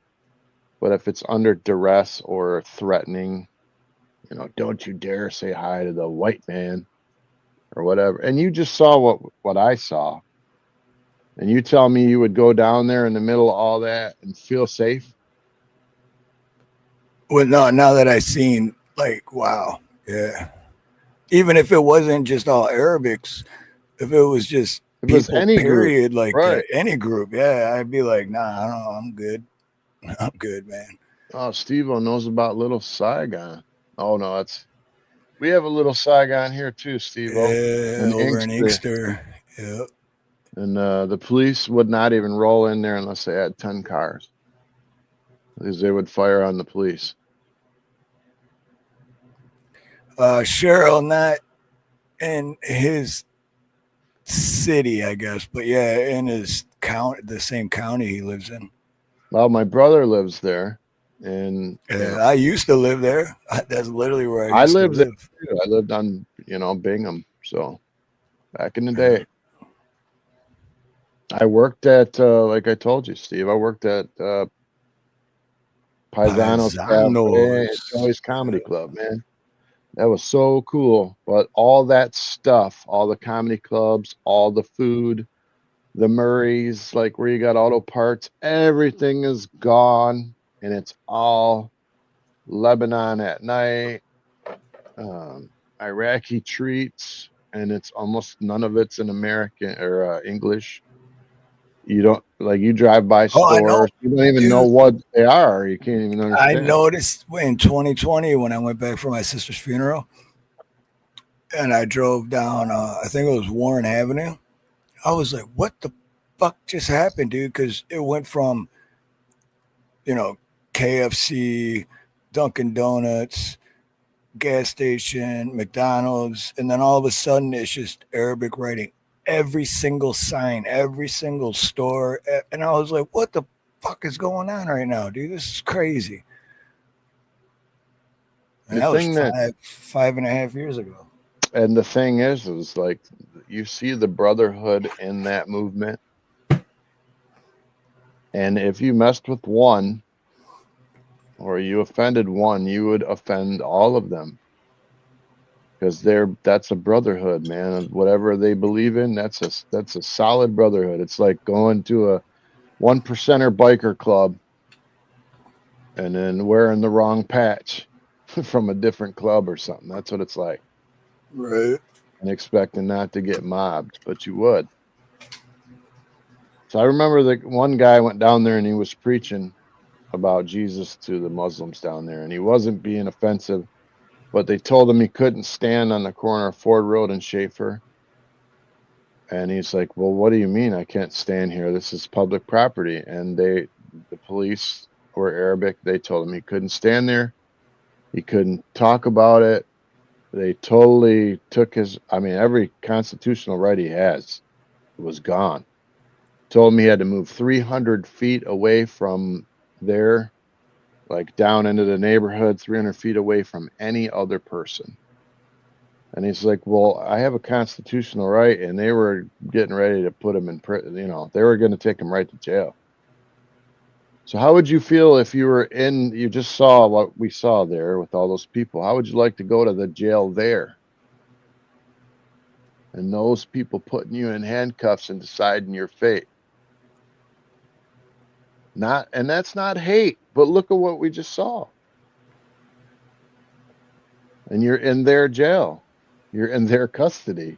And they're there to bring America down. And don't you dare say anything against them, because you'll get thumped. And there ain't going to be no camera footage either.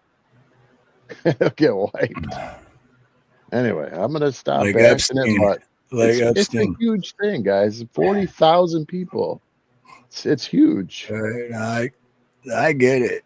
And I hope Blue Unicorn's still listening, but if not, I'm gonna text him later. But dude, I love Blue Unicorn, man, and I think he just took something the wrong way. I must have said it in the wrong way, because I totally don't. I don't hate nobody, man.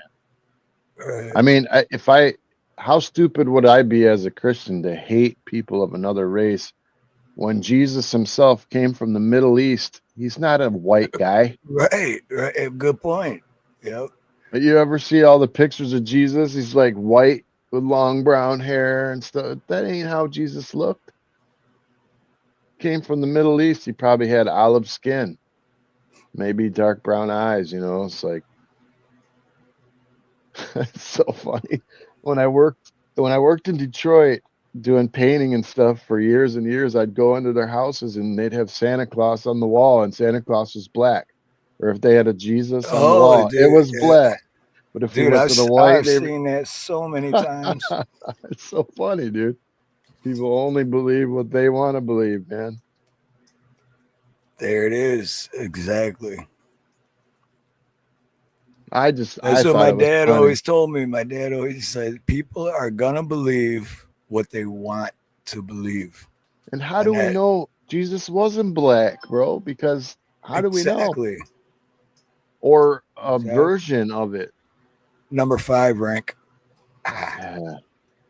Anyways. But yeah, anyways, what? Oh my goodness. What? You can't buy fish from a chick over Well, there. I can't not bring anything up. It was titled Tonight's Thrilling Update. Yeah, what's that? I didn't even know. Biggest news ever. Oh, did I just hit the end stream? No, I'm just kidding. I didn't even, I tried to call Steve to tell me what this was, and he would not tell me. Yeah. We talked on the phone for like 4 hours. Yeah, and he wouldn't tell me. And I'm like, bro, if this is gonna be bad, I'm bailing, dude. You gotta give me a heads up.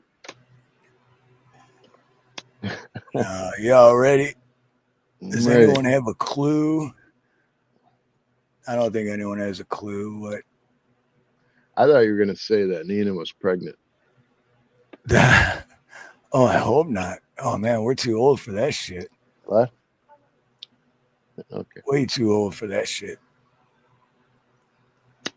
Could you imagine? Holy shit. Could you imagine? That would be cool. I would be 50. Well, by the time baby was born, I'd be 50. And I'm not going to say Nina's age, but holy shit. Now that's too old. Justin Too old. Congratulations. I love that, man. The best. All right, what's the news? What's the news?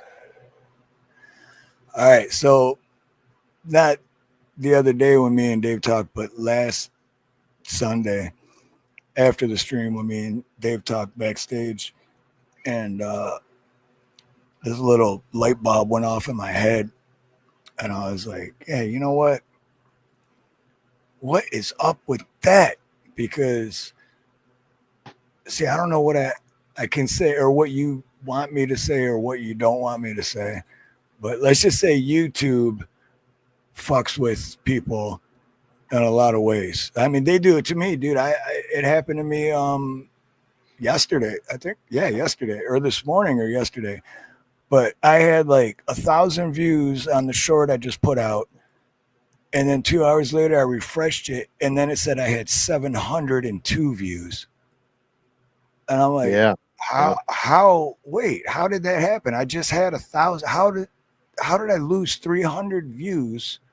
It just doesn't make sense.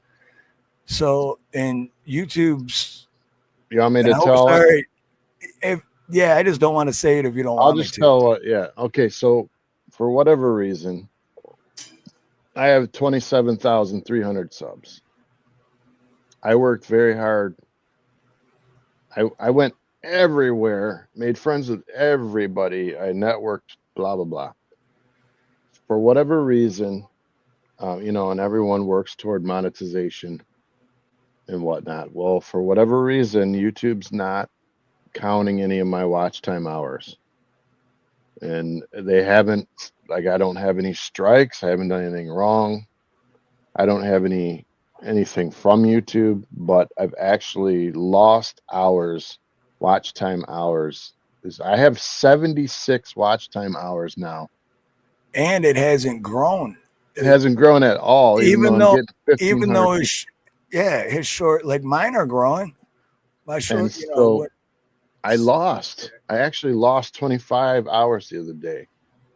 From I had 87, I went down to like, I don't know what it was, but I'm just like, okay. So I tried to contact YouTube about it, and I read everything online. Like, did I do something wrong? Did I cross a line?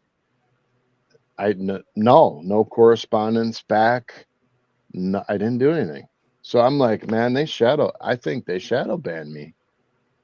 Like, I think they're doing it on purpose. That's how I feel, maybe because what I'm talking about, or I have no idea. But anyway, it's not working, and they're not going up.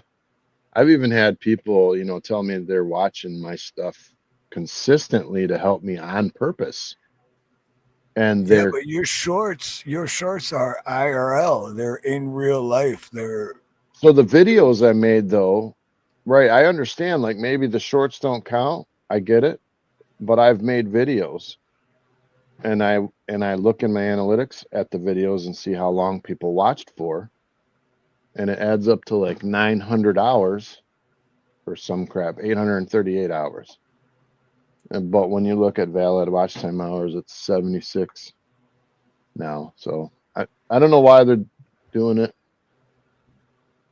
So what my light bulb was, okay, that I think next week we are going to go live like we always do, but we're going to do it on Dave's channel. Oh man. And then Dave has to get watch hours from doing the live stream on his channel, but it might be a little different as far as what we talk about or what we say.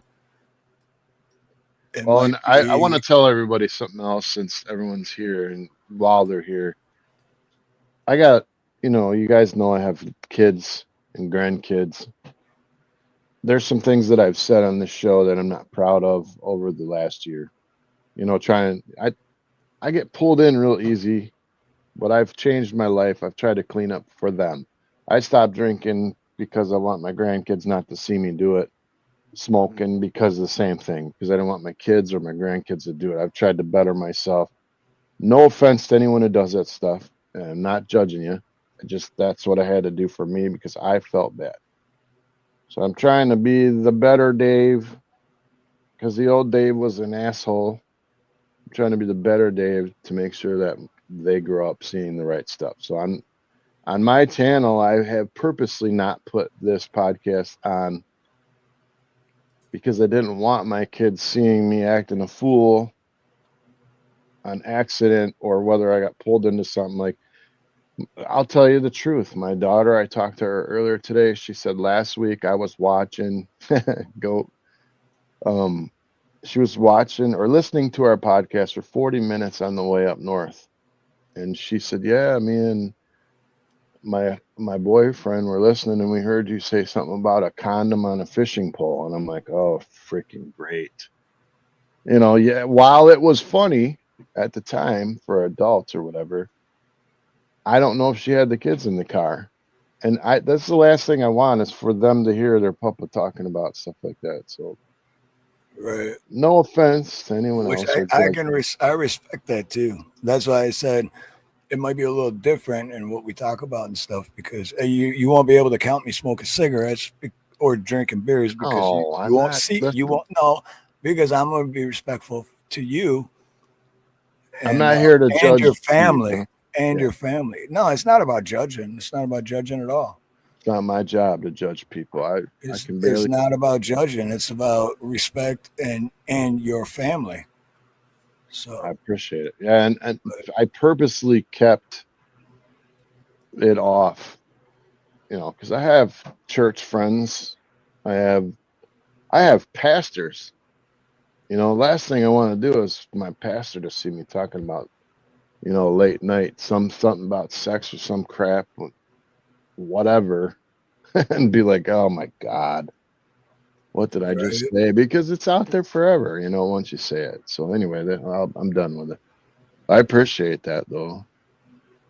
I appreciate you trying to help, and I want to see if it makes a difference, and if it doesn't, I'll know that. Yeah, if it does, that's the thing. If it doesn't, then something's definitely wrong.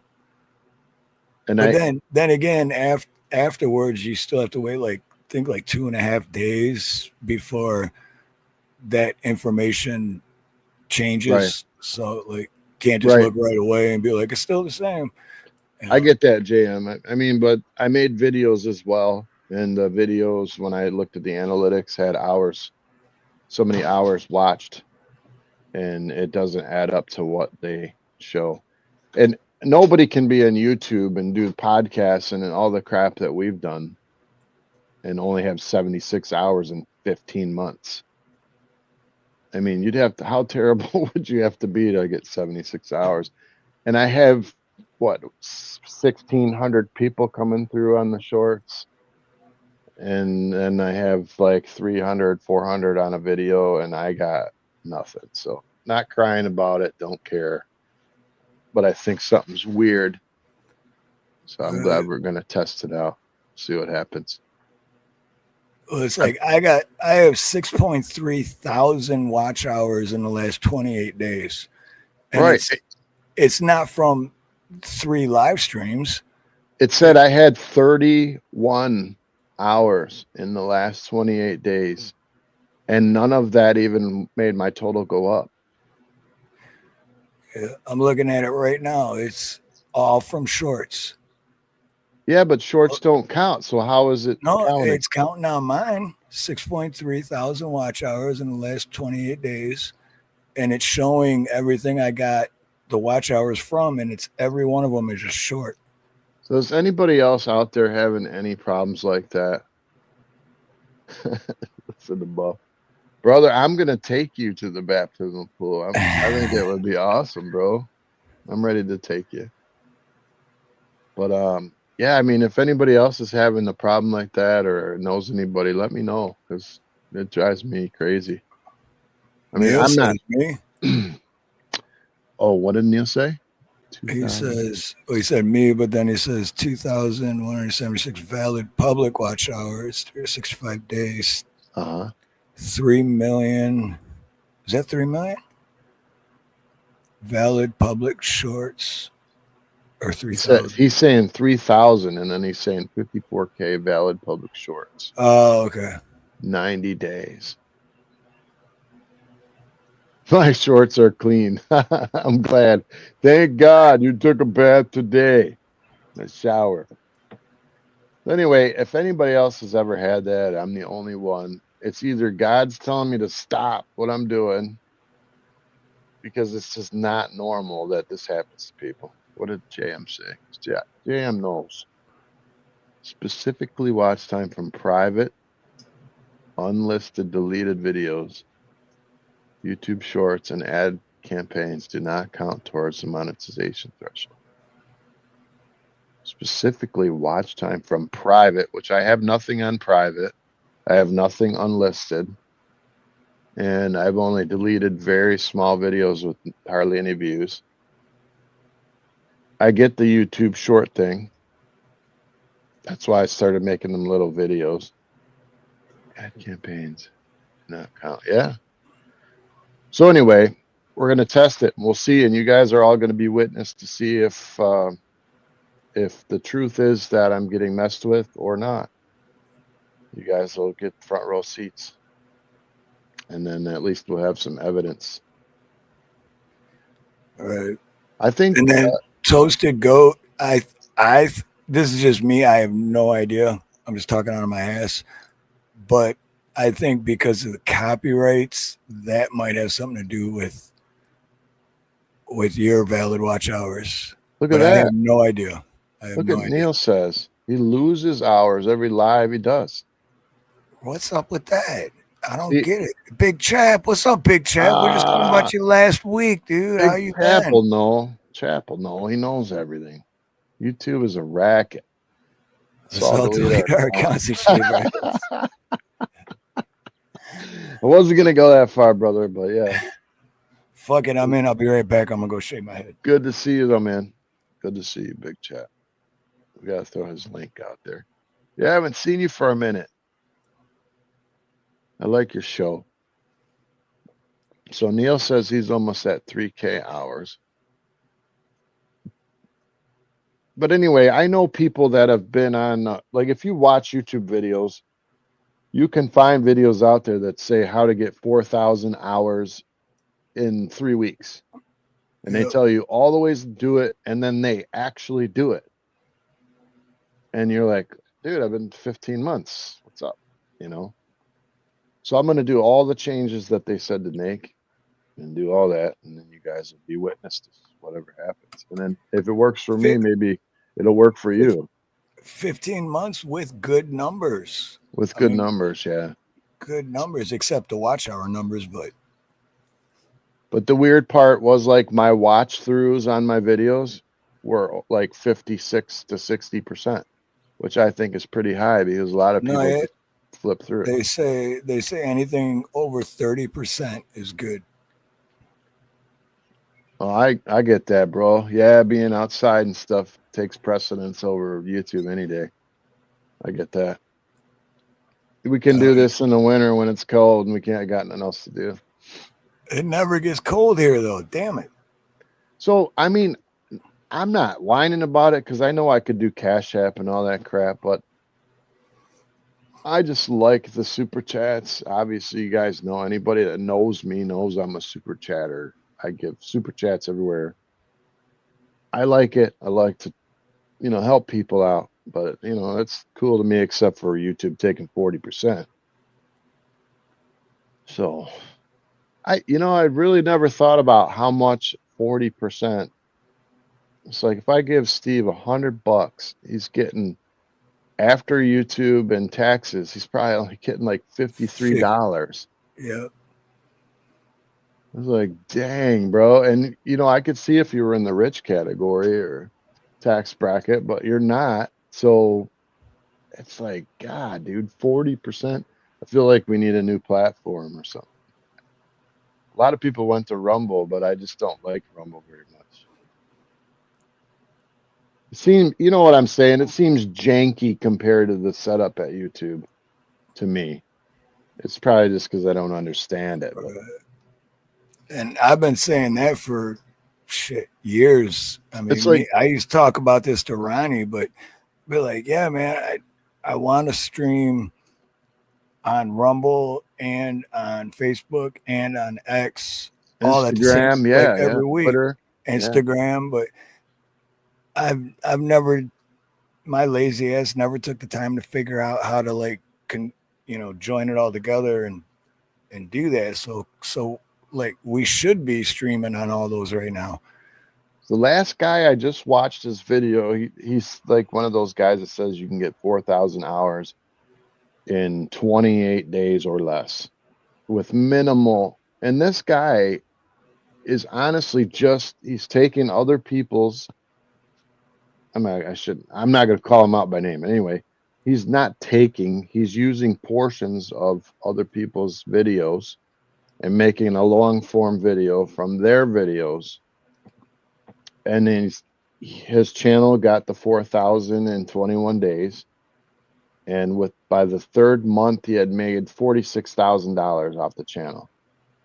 Holy shit, 46,000. 46,000. So when he did that, he also then went and made 2 more channels with different niches. Is that how you say it? Niche, whatever. I don't even know. It's got to be a the same French thing. word, right? Niche. Well, so he did the 1 channel, and then he made 2 more channels, and he had both of them monetized within the next 40 days. And so he's putting content on all 3 channels and collecting, and he's able to support his entire family very well. I think he said like 12 to 15 grand a month doing what he loves to do. See, that's the crazy part, because that's the part I'm trying to, because that's a lot of money, dude, to make a month. And I mean, it's not that hard. I'm really. not even getting beer money every month. You know what I mean? Yeah. Like, yeah. Yeah, man. I know. I wish you guys could all talk and chat. Like we had a side chat and we could turn the chat on once in a while and hear everyone talk. Right. I would love to hear everyone say niche or niche. Niche. Let's see how they said it. It's a niche. Anyway, but I've seen people that are on all those platforms and they go, shout out to, we have 4,000 people on right now, and I'm on the YouTube side, and I'm like, dude, you only got 200 people in here. But on through everything total, yeah, like all those thousands of people watching. And they're all I've seen that. Yeah, because they'd have like 90 people, and they're like, all right, we got like 500, and I'm like, no, you got 90. But then I'm like, right. Oh, yeah, you're doing what I've been saying I'm gonna do for years, and just never came around to it. So through this experiment, we're going to try and see what works and what doesn't, and then maybe we'll come out with a video or something to help you guys with your channels too. I mean, everyone wants to grow, right? I mean, I know we're all here. We like each other. It's a cool community. But at the end of the day, it'd be cool to have a community and also be able to support your family, or at least have some cool stuff from YouTube, you know, rather than just having enough to buy the new microphone or the chair that you needed or the headset. Right. Actually be able to go out and make cool content, you know. Like I have a drone now, and I'm going to start making some drone content, but I don't know how to use it yet. So I'm probably going to crash it and have to buy another one. Dude, that's what I've been wanting. I've been wanting that for like 2 years now. But the one I want is like $4,000. And I haven't even made $4,000 off of YouTube yet. So it's like, I wanted to fly over the 40,000 get together in Dearborn. I wanted to fly that thing over the top of that so bad. The drone. I'd have to do it from a car, like a block away, but just have a drone fly over, and just because you would see things you normally won't see on the news for sure, and then make a video of that. So I don't think people really understand what 40,000 people on a 1 mile stretch of road looks like. You think like you see Sturgis, well, let's go Sturgis times 10, because that's what it really looks like. It's crazy. And then the Woodward cruise this year, Steve, had the most people it's ever had. It was bumper to bumper for like 10 miles. No shit. Yeah, like people are really getting into it. Like this one guy had a boat. It's a full-size boat, and it was a car boat, and then it also had hydraulics. So it's a boat going down the road, and it's bouncing. Dude, it was crazy. I'm like, how much money did you spend on that boat, dude? I guess it can go in the water too. So, anyways, we'll figure it out, and hopefully we can help some people. Because who wants to sit on YouTube for 5 years and not get no cash, bro? Even though I've already been doing it for 5 years, and I'm only lucky to get $200 a month. Chap, I like watching those, man. You're watching that guy that cleans up people's yards for Oh, free. dude, there's like 3 or 4 different channels I watch that do that. Yeah, I I like love that. that shit, man. I don't know what it is, dude. Go up. Growing up, man, it was just something about lawns. I just always. I've been watching this new show, but it's on Instagram. But it's like these biker dudes, and they catch predators. Like they pretend they're 13-year-old boys, 12-year-old boys online, and they get dudes like say meet me at Walmart. These guys are rough. So I don't know if I'm gonna continue watching it, but today's video was like he met the guy, he came to meet a 12-year-old boy. What he met was a 6'5", 300-pound lineman biker, and the biker slapped him in the face, almost knocked him out, like on video. Yeah, you sick pervert, and he called the police and turned in the video and all that, and got the dude caught. But like, there's so many of them that they have a full-time channel of it.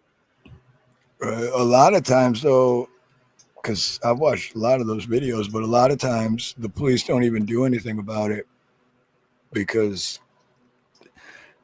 that person lazy. set it up. So what a lot of channels do is they'll catch the guy like that, and then they're like, look, we can call the cops, or you can, call your family and tell them what's really going on. And then they just, because they know the cops aren't going to do anything anyway. Thanks, Jan. I'm just wondering why he smacked the dude, right? And this one guy, he smacked him in the face. He asked him what he was doing there. Guy was lying. Then the guy says, I was just trying to be a father figure to the kid. He's like, you lured a 12-year-old out of the house at 10 o'clock at night to meet you at Walmart to go for a car ride. And the guy's like, I was just trying to be a father figure to the kid.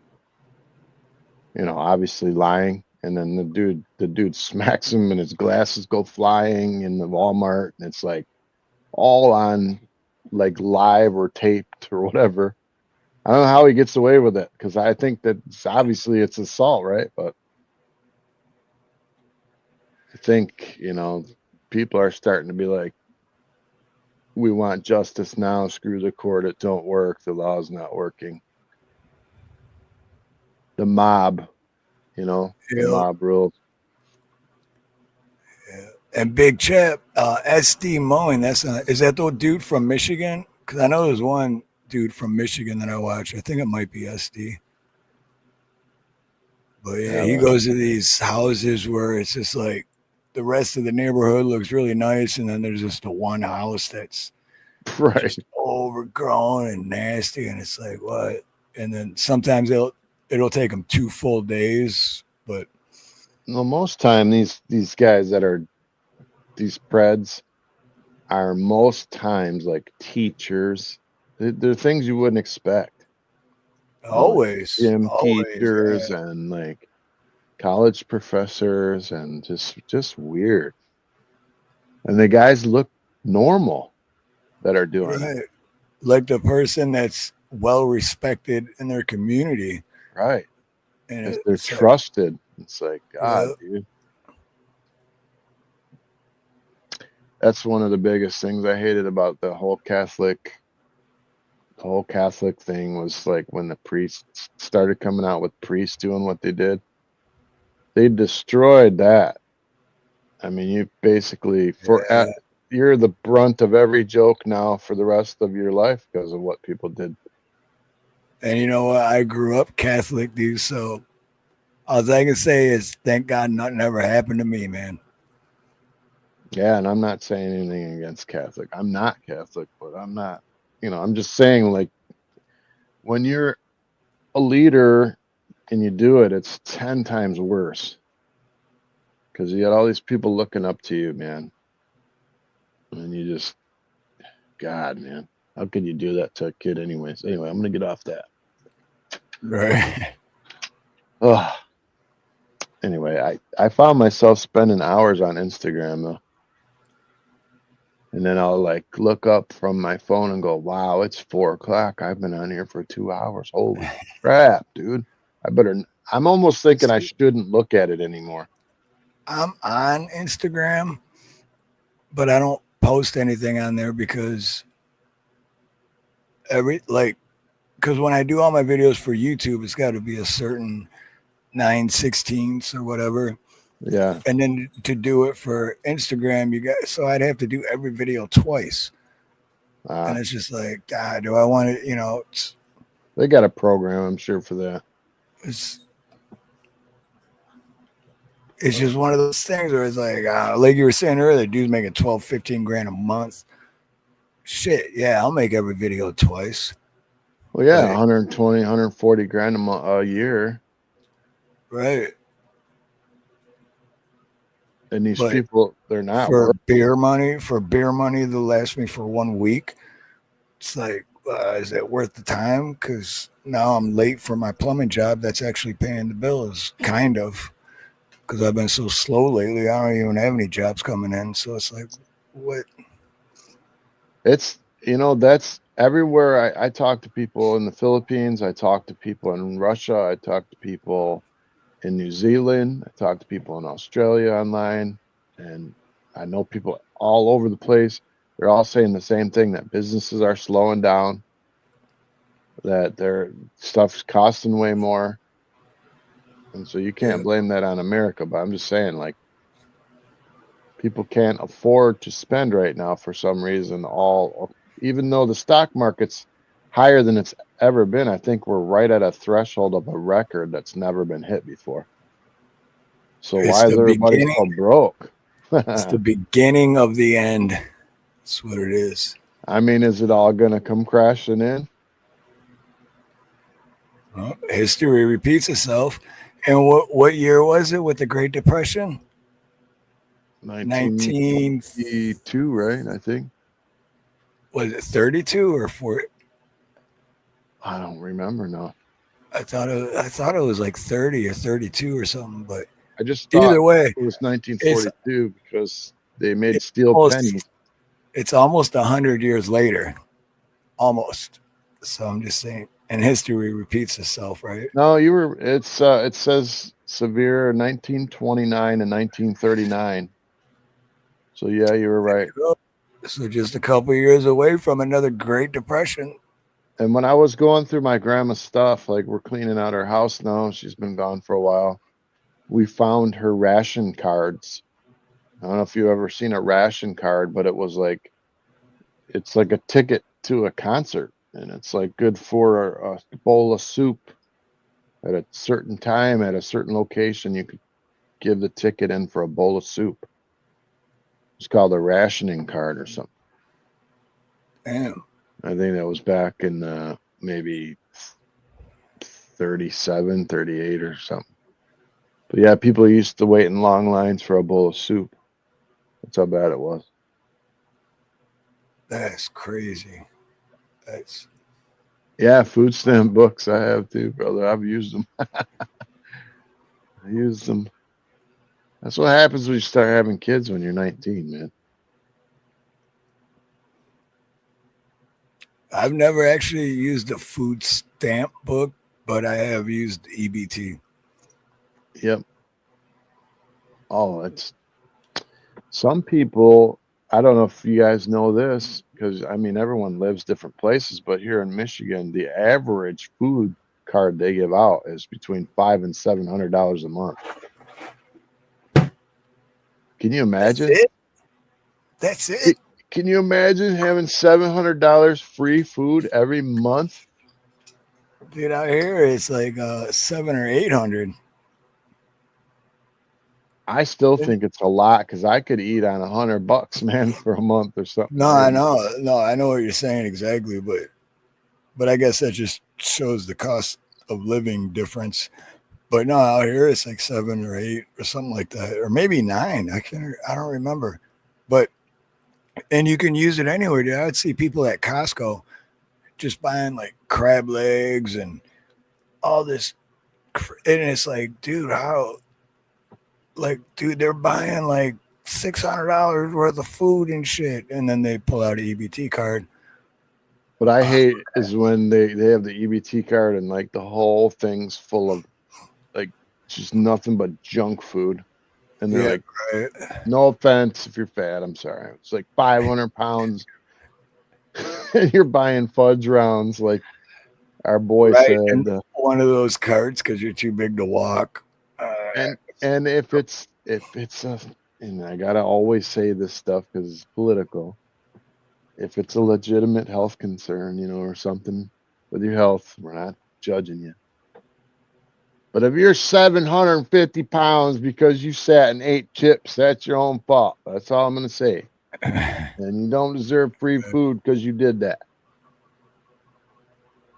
Eat some carrots. You can start chopping broccoli. That would suck, dude. Get a food stamp book in your Christmas stocking with only 3 ones left in it. You buy a loaf of bread for that now. Oh, we went to get chocolate chips last night. We made banana chocolate chip muffins. And the chocolate chips were $8.99 for a bag of chocolate chips. $8.99. Yes, for semi-sweet chocolate chips. So we bought like the Great Value brand, which don't taste very, you know, they don't taste the same, but they taste well enough. But they were $4 for the Kroger crap brand, you know. It's like, dang, dude. Anarchy Licks stamps. That's cool. Do you put them on various places on your body?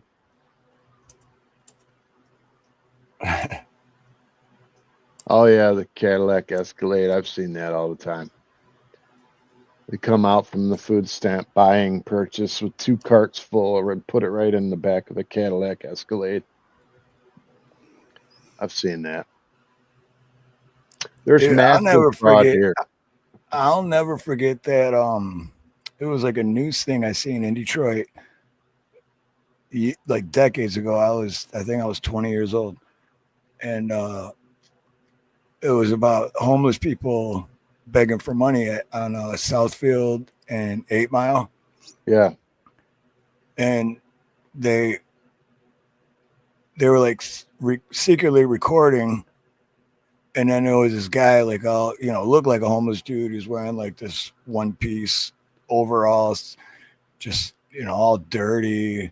Yeah. And he's begging for money with the sign. And then he leaves and walks around the corner. So then the news crew like follows him, and he goes around the corner and he unzips his thing, and he's wearing a suit underneath it, and he gets into a Mercedes Benz. And then they run up and they're like, "Excuse me, sir, can we ask what you're doing? You know, you're taking money from, you know, people." And he just like took off. But it's like, because it's tax free. People are just giving you cash all day. And the dude's driving a Mercedes wearing a suit. And all he does is put on overall, or, you know, the one piece, whatever, like mechanics or whatever. I'll never forget that. I was like 20 years old when I seen that. And that's why we have such a bad problem in Michigan with fraud, because there's a lot of people that come in from other countries, and I'm not going to name who or what, but you can probably already imagine. And they come in and they have no work history and no way to make money. So instantly, from day one, they come into the country, they go right down to the welfare office. They jump on food stamps immediately. They get food help. They get cash help. And a lot of the families are living with 3 to 4 families per house. The houses in Dearborn, like the basement will be a house, like like a flat. They'll build a kitchen down there, and the middle floor will have a kitchen and bathroom, and then the attic is turned in, renovated into also. And they have a separate door and a separate stairway to the attic. That's how the houses, a lot of them are there. So there'll be 3 to 4 families of the same family in the house, all collecting the food stamps, and then some of them own party stores, and they're using the food stamps to go buy all the stuff that they're stocking the party stores with, and they're making cash. And this happens all the time, everywhere. And that's why there's not enough money to go around. And there's not enough people to catch all the fraud because there's just too much of it. You'd have to hire thousands and thousands and thousands of investigators. And who would pay for that? We'd have to. Well, they already have that, but all the investigators are tyrants just as well. So they're doing the same thing. Government's doing the same thing. Y'all be safe. Y'all be safe. Be good. Walk in God's light. Until next time, man. You too, brother. Much love, Big Chat, man. It's good seeing you, brother. Because we were talking was. about you last Sunday, and yeah. And this is actual real quick before you go, Big Chat. This is what we were talking about last week because of that whole tsunami thing, and my phone was going off crazy, and I never responded to your text, but what I was saying was, and I still haven't. I said I was going to. I'm sorry, but I love you, dude. That's what I'm getting at. I love you, brother. But I'm sorry for not responding to your text. Yeah, we were talking about you last week. Only half of it was bad. The half was good. Don't worry. Same number, he says. Got the same number. Where are you living, Chap? I forgot where Chap lives. Indiana border, right by. Right by me. Yeah. Yeah, I'm in Michigan. He's in Michigan, but close to Indiana. That's cool. So he knows what I'm talking about. He knows what I'm talking about. He's just smart enough not to say it on YouTube, unlike me. Niles. Yeah, he's in Niles. Hug Nina Foamy. We got Scotty Butters is in Michigan. We got Steve, you're from Michigan. I'm from Michigan. Chap's from a lot of good people from Michigan. Lots of good people. And Axe and Nacho are close to Michigan, but they're still Canadian, so they're about 10 pegs lower than Big Chat. Okay. Okay, yeah, man. We're near each other, brother. Progressive Patriot, what's up, brother? I never heard of Niles before. Nina. There's beautiful Nina. She don't even say hi to me like that ever. Well, you know, she's only got 2 stickers on her car. One's Harloha and the other one's Big Chat. And then she's like, "Oh, hey, Dave, I'm baking food that you're never going to get to eat." I made cookies. And she shows me the cookies, and I'm like, "Dude, you can look at it, but you can't even smell it." And I'm like, "Can you put some in them, like the overnight that stuff to me in the mail?" Oh man, how long we been on? 2 hours? That's not bad, dude. 2 hours. When we started early, it felt so weird. No, that's why I texted you like 20 minutes before, because I was like, I don't know if you remember it or not, because what usually screws me up is when me and Ronnie used to do this, and we don't do the daylight savings here. Yeah. So when that would change, it would change for me, and it'd be weird because it'd be like too early. And so every 6 months, we would change it an hour. So I know changing an hour is like a big difference, but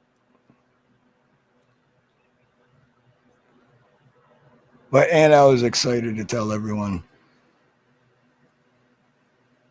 that we'll still be live next Sunday, but we ain't going to be live on this channel. That's going to be weird. We'll have to figure it out. Because I have no clue how I'm doing. Pardon my. It's supposed to swear. I don't know what I'm doing. Everyone's got to make sure they're subbed up to Dave. Oh, I'm good, man. No, I'll set it all up, man. I can set it all up for you. I'll make a thumbnail. I'll do everything like I do every week here, but it'll just be on your channel. Someday I am going to invite everyone from all the channels that I mod on and different things, and I'm going to have like this huge live bash. I'm going to try to get 100 people in there. You know what I mean? Once it's set up for next week on your channel, they're going to get notifications. So they better not. Everyone will. All 27,000. Oh my God, dude! I hope it does.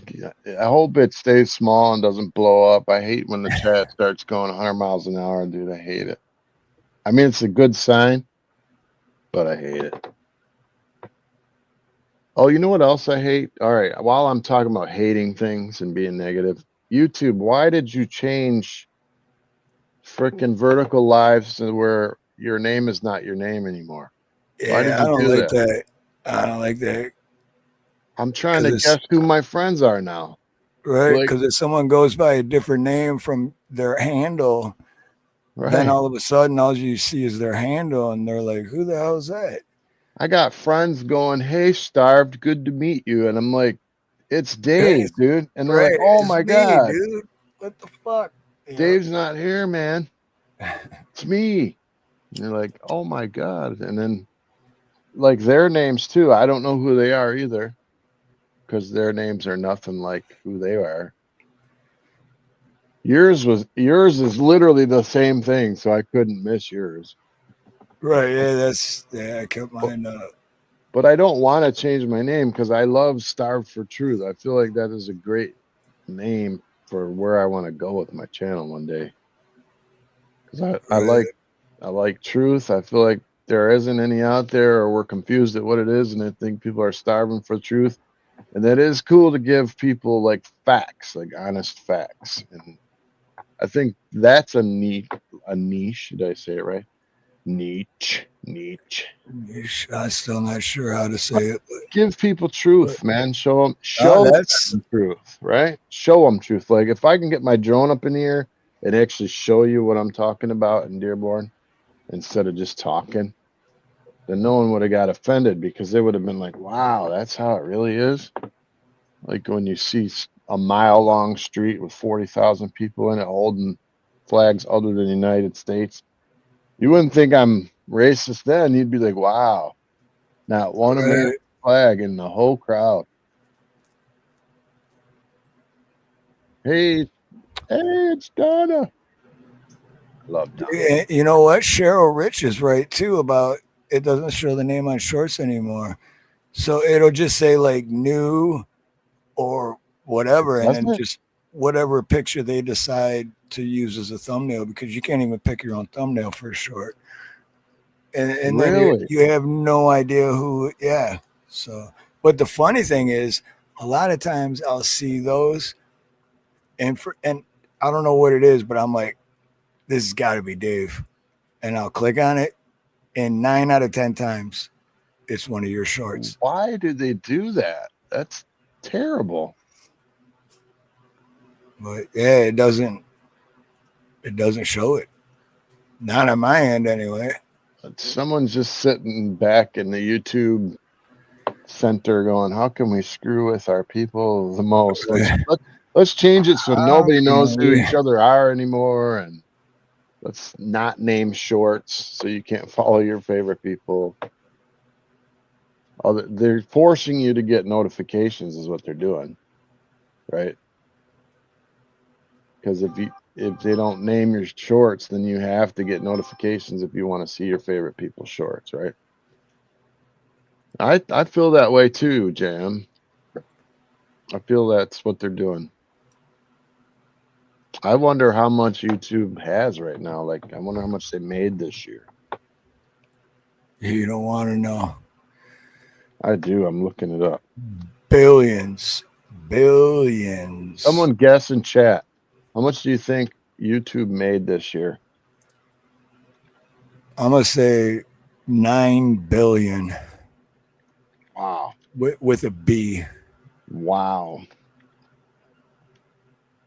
Oh my Lord. Was I too low? Holy crap.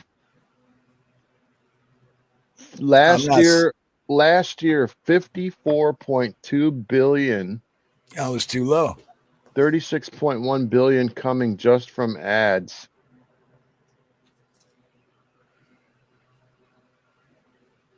I was too low at 9 billion. Wow. So now that's just YouTube, right? So you can see how they don't give a shit, right? They're like, well, we're still getting fucking paid. Now think about the government. I want to see their So stock. why wouldn't the left and the right be on the same team behind closed curtains? Because they're making way more than that. Hey, Mr. Super. Good to see you. Mr. Super Sidewinder. Aloha, welcome. So I'm going to real quick, I'm going to do like a stock check because I want to see how much one YouTube stock is.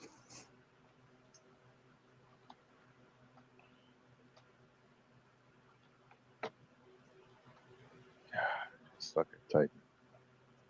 You cannot directly invest YouTube stock because it's owned by Google. However, you can invest in Alphabet Incorporated, which owns YouTube, by purchasing its stock, which is currently $139.93 per share. I didn't realize that. So Google owns YouTube. Oh, and yeah. Alphabet owns Google. Okay. Hey, Mr. Super Sidewinder, that's sweet, dude. You met Joe Cool, man. I love Joe Cool, man. I've had him on the panel a couple times. Yeah, I'm gonna sub love this. That dude. I just subbed you up. I subbed you up too. Yeah, that chick. I'm familiar with the girl who plays the guitar there. Mr. Danny Cola, Mr. John Danny Cola. Yeah, Jay Kula is awesome, dude, man. I love his chillness. He's got the perfect name because that's what he is. Yeah, and the perfect laugh. Good dude too. John Danny Cola. Mr. Danny Cola, Mr. John Danny Cola. We're so glad you're here, man. We're talking about all kinds of crazy stuff tonight. So it says me and Larissa Careless. Are you? How would that offend me? Because he said I did, but I didn't want to offend you, my new friend. But no, it offend me, dude. I'm huge into the 1A community, man. So just real quick, Mr. Super, are you affiliated with Larissa, the guitar player? Like, is that someone you know or you collaborate with? Because I followed her. I just was wondering. She's just a guitarist. If you guys aren't familiar, I'm afraid to play the video though, because I don't want you to get a copyright. It says me and Larissa Careless Whisper on your channel. That's why I'm asking. Yeah, me and Lady C. Yeah, I seen that one, Lady C. Yeah, so you do some collabs. That's cool.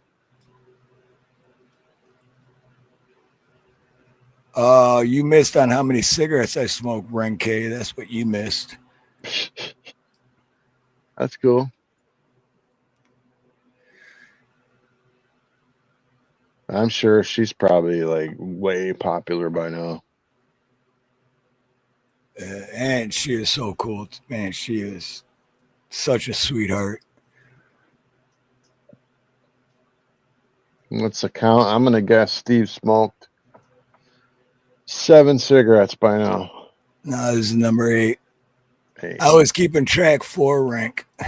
Oh, I was thinking one every 15 to 17 minutes ish. Right.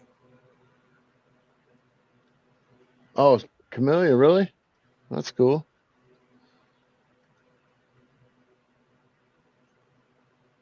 So you guys, I mean, obviously you don't live near each other. So how do you do it? Like through Zoom? I wouldn't even know how to do it. Same way as we're StreamYard? doing right now. Yeah, same way we were doing right now. I'm just wondering how the sound would work, because you can't mute and hear the sound still, and then wouldn't it bounce off each other? Yeah, that is the hard part. Because when I Yeah, used to do the karaoke thing on my channel, I couldn't figure that part out. My pet peeve in life is when people talk with that reverb on. You know, after when they you sing forget and they leave it on. Oh, I can't stand that. Yeah. Dude. Or when they have it on and they're singing, so it sounds perfect, but then when they're done singing, then they're like, you got. Right. It's like, dude, I can't. And then you could turn it all the way up so you can hear them, and then they start singing again, and it's like, oh shit, got to turn it back down.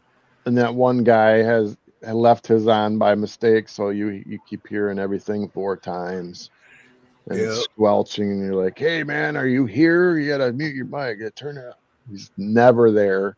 It's like, you know what though? When I was doing the karaoke on my channel, that's what helped me figure out StreamYard. Like, that's how I know how to work StreamYard now, because of doing karaoke on mine, because this shit drove me so nuts. I was like, just clicking at every button, like, what do I do? What do I do? And then I figured so much shit out for that reason. What's up, brother? Good to see you, Ed. Yeah, we're talking about everything tonight. It's open, unless it's like, your butt or something. But other than that, what is it? Well, since we started an hour early, we'll go another half hour. All right, sounds good. I'm gonna go eat something. I may even go for a bike ride. It really cooled off. I think it's like probably 75-ish out there. Nice cool air on the face. Sounds good.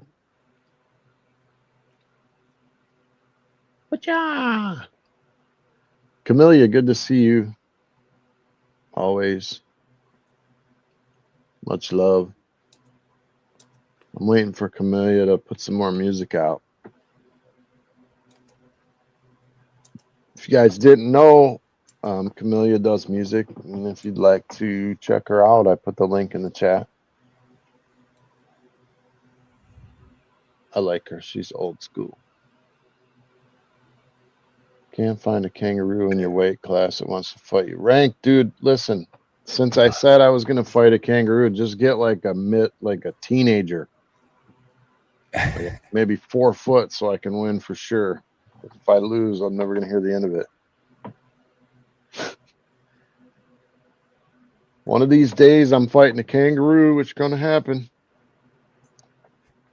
So that's the running joke, right? I'm gonna have to buy like a stuffed animal kangaroo or something and make some stupid shorter video of me fighting the kangaroo. Music. Dun-dun-dun, dun-dun-dun. Right, swinging from the tree on a rope and like attacking me, and just be pounding on it. And in the end, I'll lose. That'd be awesome. He'd be like, I can do it, Mick. I can do it. Throw a little picture of Rank in the corner pointing at me laughing as I lost. I'm afraid for Rank to ever come up here again, because, every time he comes up here, his kid rips his shirt off. I'm like, what's happening here, dude? And then the video goes to not available. Right. Yeah, I'm gonna have to check out Hey, these labs. that's subscriber of the month, Lil Deezy. Little Daisy? See, how come I don't know who Little Daisy is? That's Rank's kid.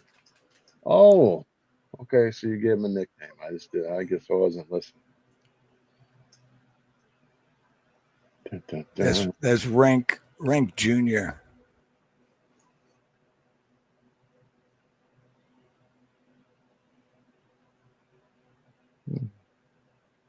Got some nice comments. Isn't that nice? Dust in the Wind. The song Dust in the Wind. And I was listening to, believe it or not, it's old school, but I was listening to Dan Fogelberg in the car today, the leader of the band. The first that's a time good song. Yeah, it was the first time though, like I ever really listened deeply to the lyrics, and it's talking about his father passing, and he took over the legacy of his father, but it was unearned. Like he just feel like that's kind of like what my mom did for me, you know. It's like she left me a good legacy, and he's trying to keep his dad alive through the music. It's so cool. Says his blood goes through my instrument, or flows through my instrument. He's talking about his guitar. Yep. So I listened to it like five. I'm not gonna lie to you. I listened to it 5 times in a row after I heard. Like, that is a great song. I guess I'm getting older because I'm willing to like listen to music. I used to just pass up real quick for something energetic, you know. Oh my God, it's rank.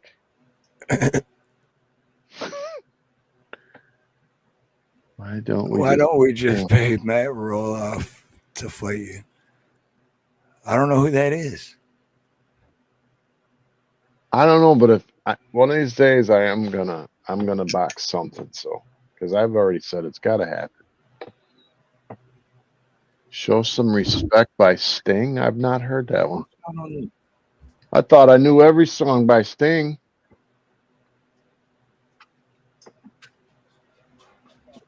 Me and Steve went and seen him in concert. Well, you did. I was there, but I didn't really watch. Steve found some chick to go hang out with. I'm trying to listen to a concert, and I turn around and Steve's. I went out to smoke one cigarette, and then I met some chick, and then 3 hours later, the concert was over, and I was still smoking one cigarette. I'm like, come on, man, where'd you go, man? He's like, come out here. I'm like, no, bro, I'm watching the freaking Sting, man. Can I get a mic check? Am I coming through good? Yeah, you're good.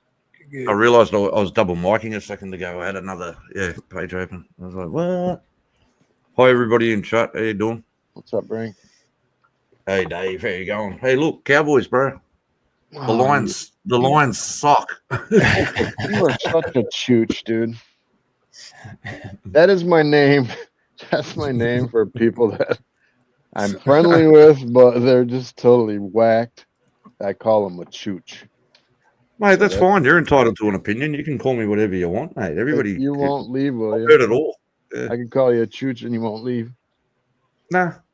Good. That's it. I'm banning you. I'm leaving forever. That's it. Freaking chooch. I'm reporting you to, I don't know, anyone, I guess. I'm starting to not believe that you're in Australia because you haven't caught a kangaroo yet. I feel like a small one would be an easy task for you. We had a dead one over the fence a couple of months ago. We just could smell something, mate. I don't know how long it was there for. I should put on my Lions hat for you now. Should put that cowboy crap on. Yeah, go on. Yeah, no, my boy's out there now. Like, he's playing what's that stupid game, bloody Grand Theft Auto. I said, you should come in. I said, your name's up on the board on Steve's channel. He's like, nah. Like, mate, he wants to do his video game time, and I'm not going to stop him from doing it because I don't let him do it all the time. Like, you know, so if that's what the young fella wants to do, I'll let him go for a little bit. Well, when I was that age, I'd have done the same thing, right? When you're interested, what you're interested in at that age, that's all that matters. I'm 50 years old and I still play video games. So, so do I, mate. So do I. What games do you play? Like basketball and just sport games mostly. Football. Yeah, okay. You know, I like first-person shooters. Yeah, that's usually where I'm at, like first-person shooters. I used to play a lot of Battlefield, and what are you dogs doing? Used to play a lot of Battlefield. Call of Yeah. Duty and all that stuff, but then everybody cheats in that game. I end up getting so mad I'm cussing at the screen, so I don't go on there no more. I couldn't get into Call of Duty at all. No, couldn't do it. I've never played any of them. Last time I played video games was when I was 20 years old. The only reason I like to play the video games is because if you get deep enough into it, you don't think about anything else. It's an escape. It is. Yeah. And since I don't do anything else.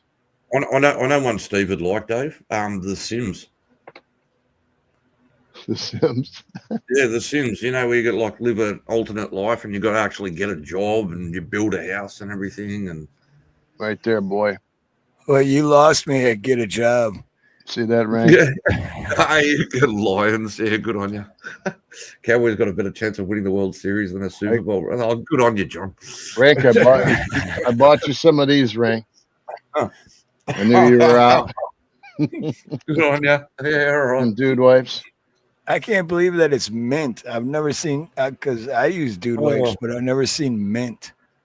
But Chickens of War, why don't we all design an app and we'll make it like a plumbing simulator? And then Steve would just own that shit. Like, I know how to do this. Oh, hell yeah. Rank, I used to wear this. Oh, there it is. Look at this. I need to design a video game on plumbing. Steve's That's got $1 my million idea. Steve's got my address. You want to send that over to me, please? I could, but my wife bought it for me when I was 19, so there's no Okay, way. well then you better hold on to it. It's dark and I'm wearing sunglasses. Hit it. How's that song go? Gotta wear shades. The I wear my future's sunglasses So at bright night. that I gotta wear shades. Yeah, you know the one. But dude, that's it It though, is man. dark, I got to man. design a video game about plumbing. That's the $1 billion idea. Mm. Yeah, I like that. to teach kids. Wouldn't that be cool? You could teach kids the trades through video games. That'd be awesome. Yeah, but then they've really got to do it, and they get their hands dirty, and they're like, "Oh no!" Oh, Right, I know, but give if me you the start them at controller. like I want the controller 7 years back. old, you know. They'll show up to the job site and be like, "All right, go ahead," and they'll be like, "It's not working." Yeah, but they'll have really strong wrists and fingers. Nobody told me I actually had to touch shit. Like what? What are I those don't- latex? What are those latex gloves for? I've never wore those when I was playing the video game. Yeah. Oh mate. Like you level up to unlock safety wear and hearing protection. Like I'm trying to be quiet in the dark because my wife is laying down. oh, You get sorry, halfway darling. through, game over. Your knees are shot. Your back is out. You lose. Oh no, game over. You forgot to file your taxes.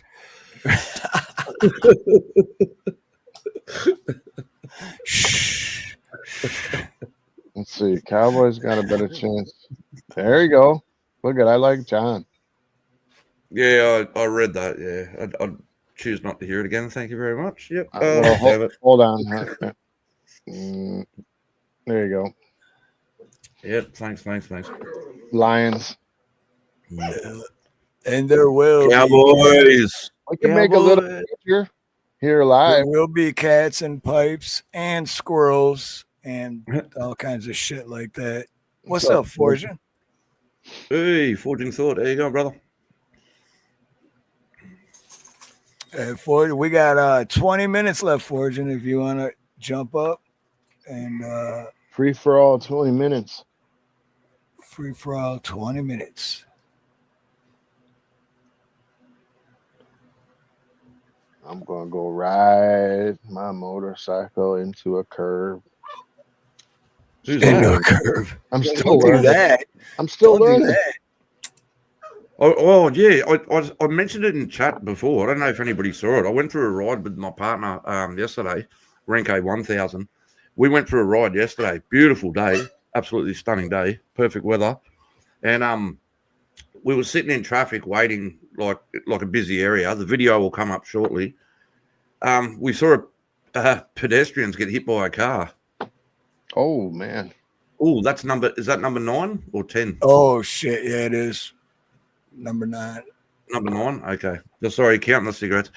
Yeah. So we saw these pedestrians get hit, and the guy it hit his girlfriend, and he just went bang on the bonnet. But my missus, she had a camera on her helmet, so she caught it. Yeah. Wow. So Did he do it on purpose? Did he hit her on purpose? No, the guy just wasn't paying attention, and he went to go through the crossing. Okay.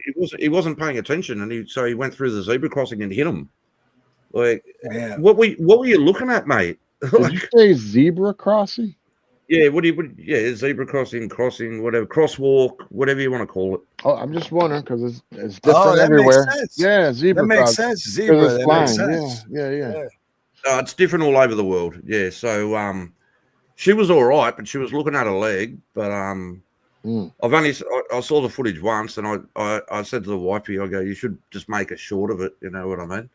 And she's like, yeah, I will. So yeah, whatever. So the video will be up shortly on rank K 1000, not rank 2000. So what kind of bike you got going? Oh, which one? We've both got BMWs. I've got an R1200 Adventure. Oh, nice. Yeah, as well as a beautiful bike, good for long trips. And then I've also got a CBR 1000. I don't like CBRs. No shit. Oh, I didn't know you had a CBR 1, or did I? No, you did. You watched all my videos on your channel and you got a strike. Yeah. So I've got the Pocket Rocket, the CBR 1000 as well.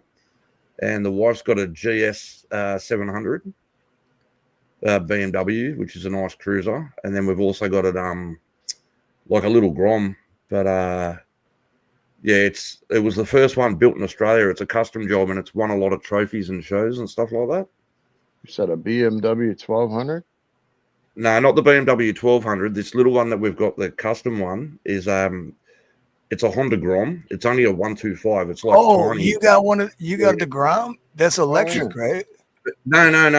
It's a race replica. It's a race replica. So what we've done is stripped all the fairing. We had to change all the electronics and the dashboard and everything. And it's nuts. It only comes out on special weekends. So, dude, but I know what a Grom is, and that I just seen it the only reason I know is I just seen it for the first time like 3 weeks ago. I was like, dude, that thing's badass. I'm looking it up because I don't know what it is. If you get the chance, Steve, go look at my Grom later. It's a full custom job. I let my boy ride it for the first time the other week. Oh, those are small. So he just went for a few laps around the area and that. Yeah, so hey, it's a cool bike, man. I would look like a gorilla on that thing. That's small. You would, mate. I would. It's so funny, man. It's got no power. It's just built for show, mate. It's gutless. Right. Like it struggles to get up to 90. It just doesn't want it's so funny. Right, yeah, that's the video I watched on it. Is this dude traveled to Detroit? That's the only reason I seen the video because it said Detroit. Yeah, well, they put their bikes in the back of the truck and then went to Michigan, and then when they got there, and then they went from one point to the other, and he's like, "Well, I can't jump on the highway because I got the Grom." But he recorded everything, and then he ended up jumping on the highway, and he's like, "I can't believe I'm doing this. I shouldn't be on the highway." And then he got off the next exit. Right, yeah. Stay off the highway. I haven't even been on the highway on my bike yet. I haven't had it over 35 miles an hour. Sorry, Dave. I never asked you what bike you've got. I got a 2003 Harley Ultra Classic 100th anniversary edition. Oh, nice heavy piece of shit that's got shit brakes and doesn't want to stop and barely takes off because it's so heavy. Nice. No, that thing takes off so fast that I got to make sure I'm holding the handle, bro.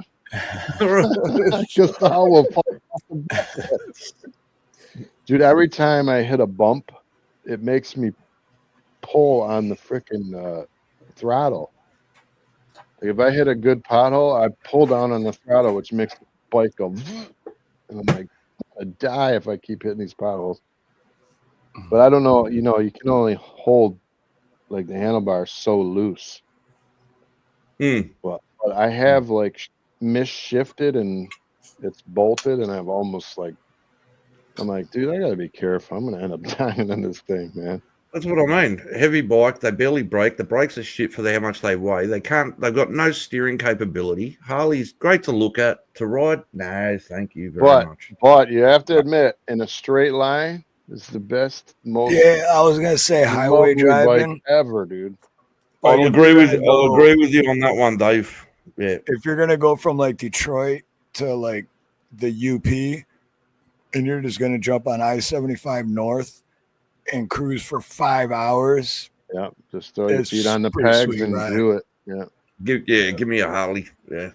But the stop sign in over and over, downshift twice, stopping, legs down, turn signal, do it all over again every block. I'm like, oh my gosh. But doing that same ride on the CBR 600 I had, doing that same ride, I wouldn't even get 45 minutes in, and I'd be like, dude, I'm not driving another 4 hours. No way. On this bike. Just no way.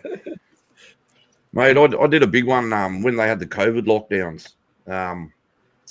When like every country was locked down, no traveling, this and that and the other.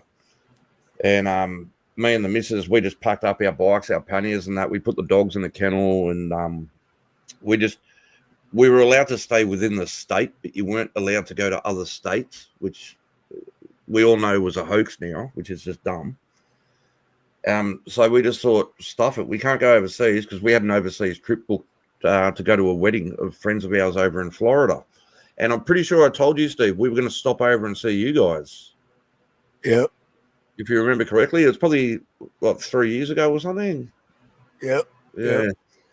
But, so we had to cancel the trip, and we just rode around our state on our motorbikes, hitting the 308, nearly hit a couple of kangaroos and whatnot. So that was good.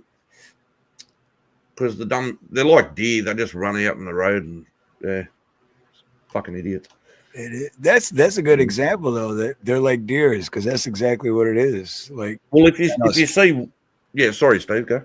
No, if you think about it, in Australia, kangaroos are like deers in Michigan.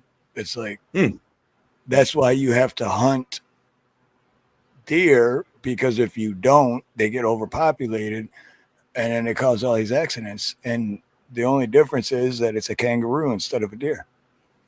Yeah, you got to keep the numbers down. Yeah. People don't realize how big those deer are, man. I hit a deer in a van going 25, and it totaled the front of my van just about.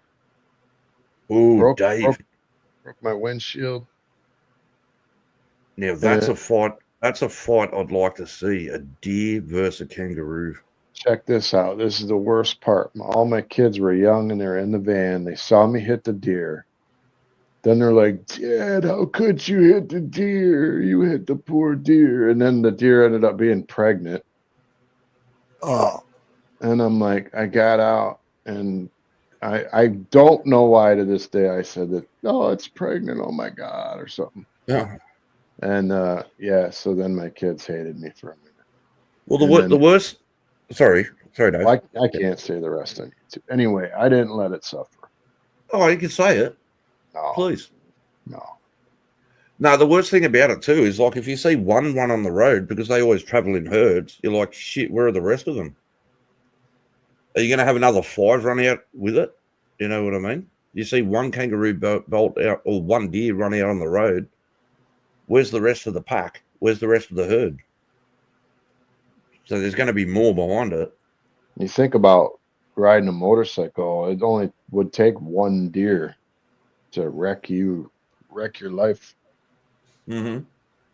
Oh, easily. Yeah. I'm much more conscientious about riding a bike than I used to be. And then what do? Ask the deer for its insurance, and like. Oh, you start punching it like stupid. Why did you do that?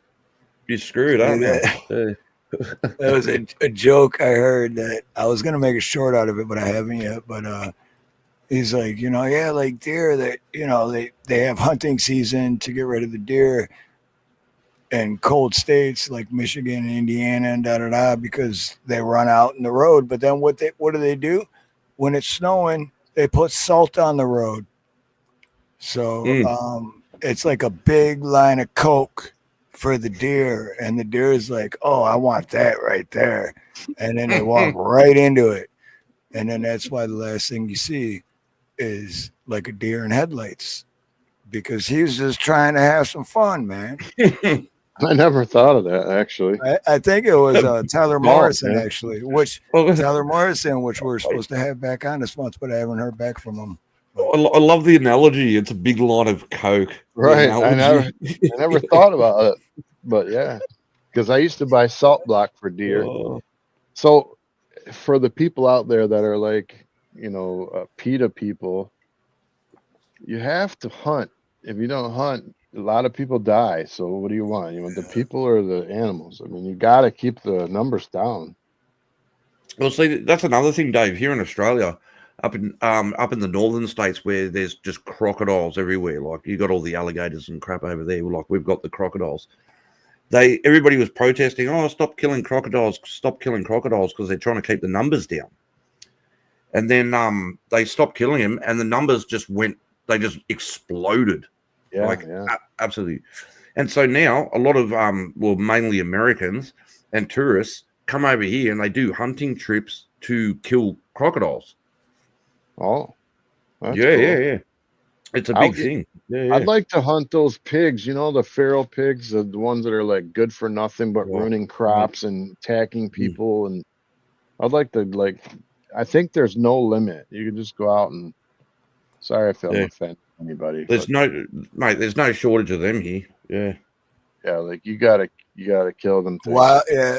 I was gonna say what JM said, wild boars, man. I think they're called feral pigs or whatever too, but you can hunt wild boars. But it could be boring.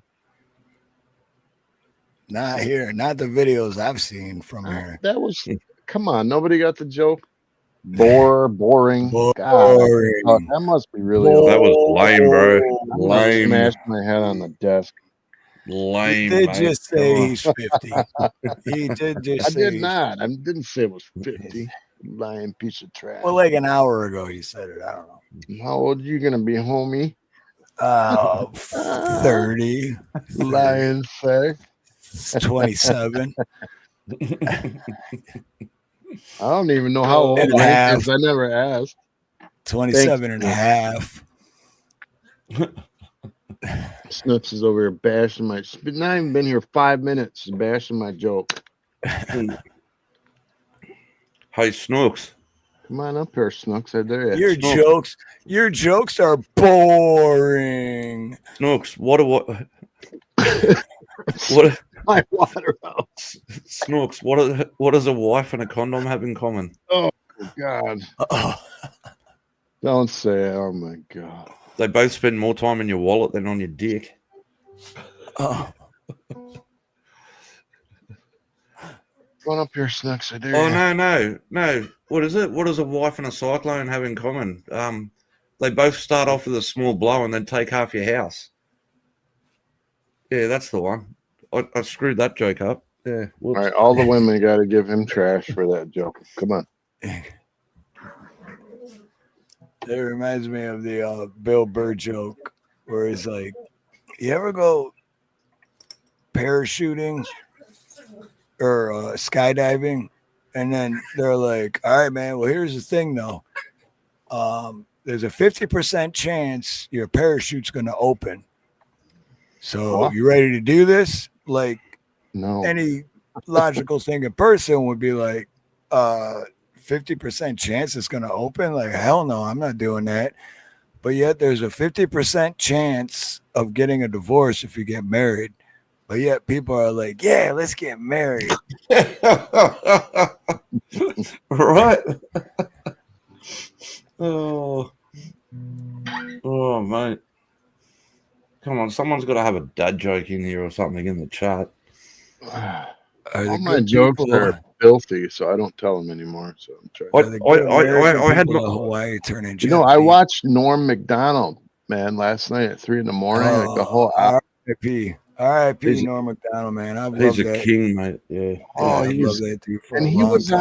He was on the Angel Network, which is like clean. He actually did clean comedy, and during the show, he's talking about stuff and like how right. women get over on men, right? He looks up in the balcony section, and this dude has his shoes off and socks. And he's got his feet on his wife's lap, and she's giving him a full freaking foot massage during the show. Both feet. And Norm What? Macdonald just stopped the show, and he was like, what do you got going on that I don't, brother, up there? He's like, isn't there some kind of health violation going on up there? And what are you going to do tomorrow when you're at work and your hands smell like cheese? And it was just hilarious, dude. But it was like off the cuff, you know, not written down. Anyway, the guy got ad lib. Yeah. And he's like, you got it going on, brother. And everybody clapped. It's like, how do you get your wife? I like this guy, he's up here, he's getting his feet rubbed. It's love, Indy. Feet. Dave, one of my favorite ones with Norm Macdonald. Have you seen the one where I see you, Indy, much love. Have you seen the one Norm Macdonald? He goes, I'm coming out of the closet, and he goes, oh, so you go? And he goes, no, I haven't come out of the closet yet. And he goes, so you're not going? And he goes, no, I'm in the closet. Have you seen that one? No. Oh, mate, it's so funny. He's like, no, I never said I was gay. He goes, I'm in the closet. Right, I'm grabbing some clothes. Oh, he's funny. I'm deeply closeted. Yeah. Oh, man. You know what? I think that's going to be the next impression I want to learn how to do, Norm Macdonald, because just the way he talks is like. People always say that I sound like him. Yeah, people always say like him, talk slow and kind of chill. Yeah, but he's got that, I got, he just does. I'm 10% brain damaged. Takes me a minute to calculate. Hey, Forging Thought. No, Norm Macdonald is a very intelligent dude. Oh yeah, but he was like when he did even SNL for the 1 year he worked there, because he kept doing OJ jokes. Like he really talks like that. Didn't they fire him? They fired him, eh? Yeah, they fired him at the 1 year because they're like, stop with the OJ jokes, and then the next thing will come up and he'd be, all right, you can just kill your wife. I don't know. Kill your wife. Fuck, yeah. I didn't even know he died until you just said rip. Oh, really? No, yeah. Yeah, I'm all bummed out. Thank you. Dude, I've always, it was a while ago. He kept it a secret. He didn't tell anybody that he was suffering because he didn't want all the sympathy. Because he had, but then the way he died was not from his sickness. What was it from? Well, that's the conspiracy. It was the drugs they were giving him. No. They were just chasing him with painkillers. That's what I've heard. Because he was at a hotel and I can't remember. Nah, I heard it was. It just didn't add up. Yeah. I heard it was from all the painkillers and shit. They did just possibly. I don't know. Conspiracy, So, but no, I love. Dude, that guy was just flipping hilarious. Yeah, but no, he didn't tell his family. He didn't tell anyone because he didn't want what my mom did. For him. It's exactly what my mom did. Yeah. Didn't He's tell me she had cancer. Very underrated comedian for sure. Norm Macdonald. Yeah. Can I just say something? You ever throw a prostitute off a bridge? What? I never heard him say that. Wait, when? What? I was going to give a joke to Forging Thought real quick. What did the Jewish pedophile say to the little boy? Oh, boy, we're going out. Go easy on the lollies. Yeah, that's it. Yeah. Ha, ha, ha. Whoa, the fuck. The wind grabbed the door. Yeah, I went out and did the lawn because it started to rain. Now it's pissing down rain and see that's what it is. All right, thank you, Snooks. Because that's what it was. Yeah, they said he I knew it was something with the hotel room, but yeah, they say he fell, but his his phone and everything, like nothing, and there was no like nothing out of. It's like they said he fell in the shower or something, but then he made it back to his bed and just. Oh no, that was Bob Saget. Okay, yeah. Okay, never mind. I knew that didn't sound right. I knew I had the right story, but it didn't sound right. Yeah, you're right. You're right, Snooks. I found the video. I just can't figure out where the volume is. Right. Well, no, I remember Norm Macdonald was sick though, and he didn't tell his family, and he didn't. Oh shoot, JM, what's up, brother JM? What's up, man? Let me see. Why is there no sound? Sound for what? With the video I pulled up of Norm Macdonald. I just want to make sure. I want to hear JM's voice first. Yeah. Sure. Hey guys. So, hey, what's up, brother? That's JM. How's it going, brother? Good. Sorry, I didn't mean to interrupt the video there. No, you're not. I can't get it to work, is what I was saying. I can't. The volume button is not there. Weird. It's a short. Fortunate thought I was thinking of Bob Saget. Good to see everybody.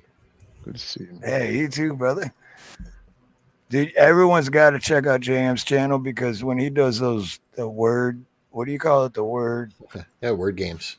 Word games. Dude, I it's always so want to fun. go to that, man, and I never know when the hell it is.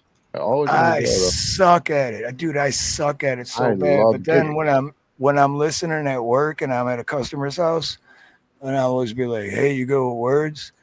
And then I'll it's only happened twice, but yeah, I'll be like, dude, check this out. And then they'll just be like, boom, boom, boom. And then it makes me look good. And I'm like, nah, it's not me, dude. This is my customer. You know, there's quite a few people that do that where they'll actually get like 2 or 3 people sitting around and one person's on the device and then like 1 or 2 other people are helping out. But you never know. I've had a few people come back and say that's how they do really well. Right. Yes. But yeah, it's a fun game. It's every Monday at 5 p.m. Eastern. It's a lot like. Oh, that's why I've never been there. Monday at 5. Yeah. And are you same time zone as me? Eastern. Eastern. Yeah. Yeah. Yeah, I'm near Toronto. Monday at 5. All right. I will try so hard to remember that. It's all good. Whenever you get a chance, you know, it's just I one of those love things that I do for playing games, fun. man. Love it. Yeah. Snooks. That's funny.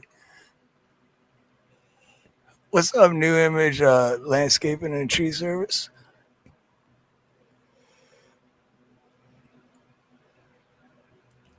So I wanted to mention to Rank, beyond the fact that it's been a while that I've been on a panel with you. It's good, always good to see you.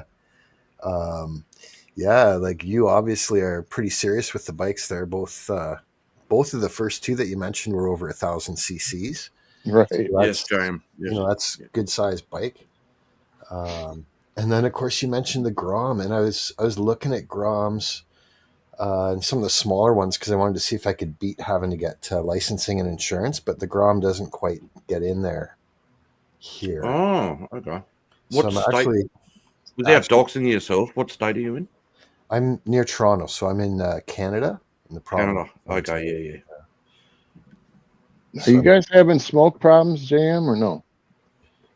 We did 2 or 3, maybe 4 weeks ago here where I'm at, but yeah, I know the wildfires are just going crazy. I'm just trying to figure out why we keep getting it really bad here, man. It's like me and my wife will go outside for an hour or maybe 2, and we'll come in and our eyes burn for the rest of the whole day. Oh, you would where you are, wouldn't you? Yeah, if it's coming down south. Yeah. Yeah. Dave, Constantly burning our eyes and getting tired, and then your throat's scratchy. It's just weird. Like, you know, it's bad smokes, like plastic burning and stuff. You think so? Well, I think anything that's, you know, in the woods, houses or whatever, any kind of thing. Like pine trees have sap and stuff. It's not good smoke to breathe.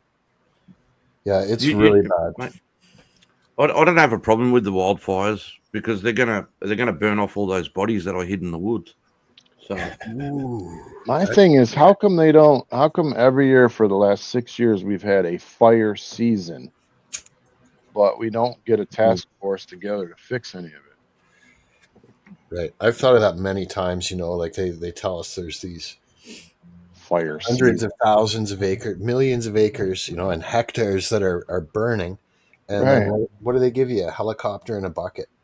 Right. Or a little old thing helicopter and a bucket. And then they tell you fire season as if we're supposed to just accept that the new thing is going to be a fire season every year. Like, no, that's not normal, dude. Fire season is not a thing. You know what I like when the English have a heat wave and it's like 30 degrees, and I'm like, that's a normal day in Australia, like 30 degrees Celsius, and they convert it 90. Yeah. And they're all like, because they don't have air conditioning in their homes and that, and they're all panicking like, oh, people are dying from this heat wave, and I was like, it's 30 degrees. What the? You kidding? You guys have air conditioning, Rank? Say what? Air conditioning? Yeah, of course. In Australia? Okay. Oh, yeah, you need it here, mate. Yeah. Well, you're a wuss too then. What are you talking about? Sitting in your air conditioning. It gets hot. It gets hot in some parts of Australia, though. Like, I know, really hot. I I've seen struggle- 111s on there. I'm if I go east, I'm 10 minutes and I can put my feet on the sand. I'm in the ocean, right? If I go 10 minutes west, I'm in the bush. Like, I'm right in the middle. Nice. So yeah, it's the best of both worlds. So it's good. I don't remember the last time I used air conditioning. Honestly, I don't. My wife loves air conditioning, dude. I feel like a piece of meat in here. You know what I don't get about it? What I don't get about it is, okay, this goes back to when I lived in Michigan.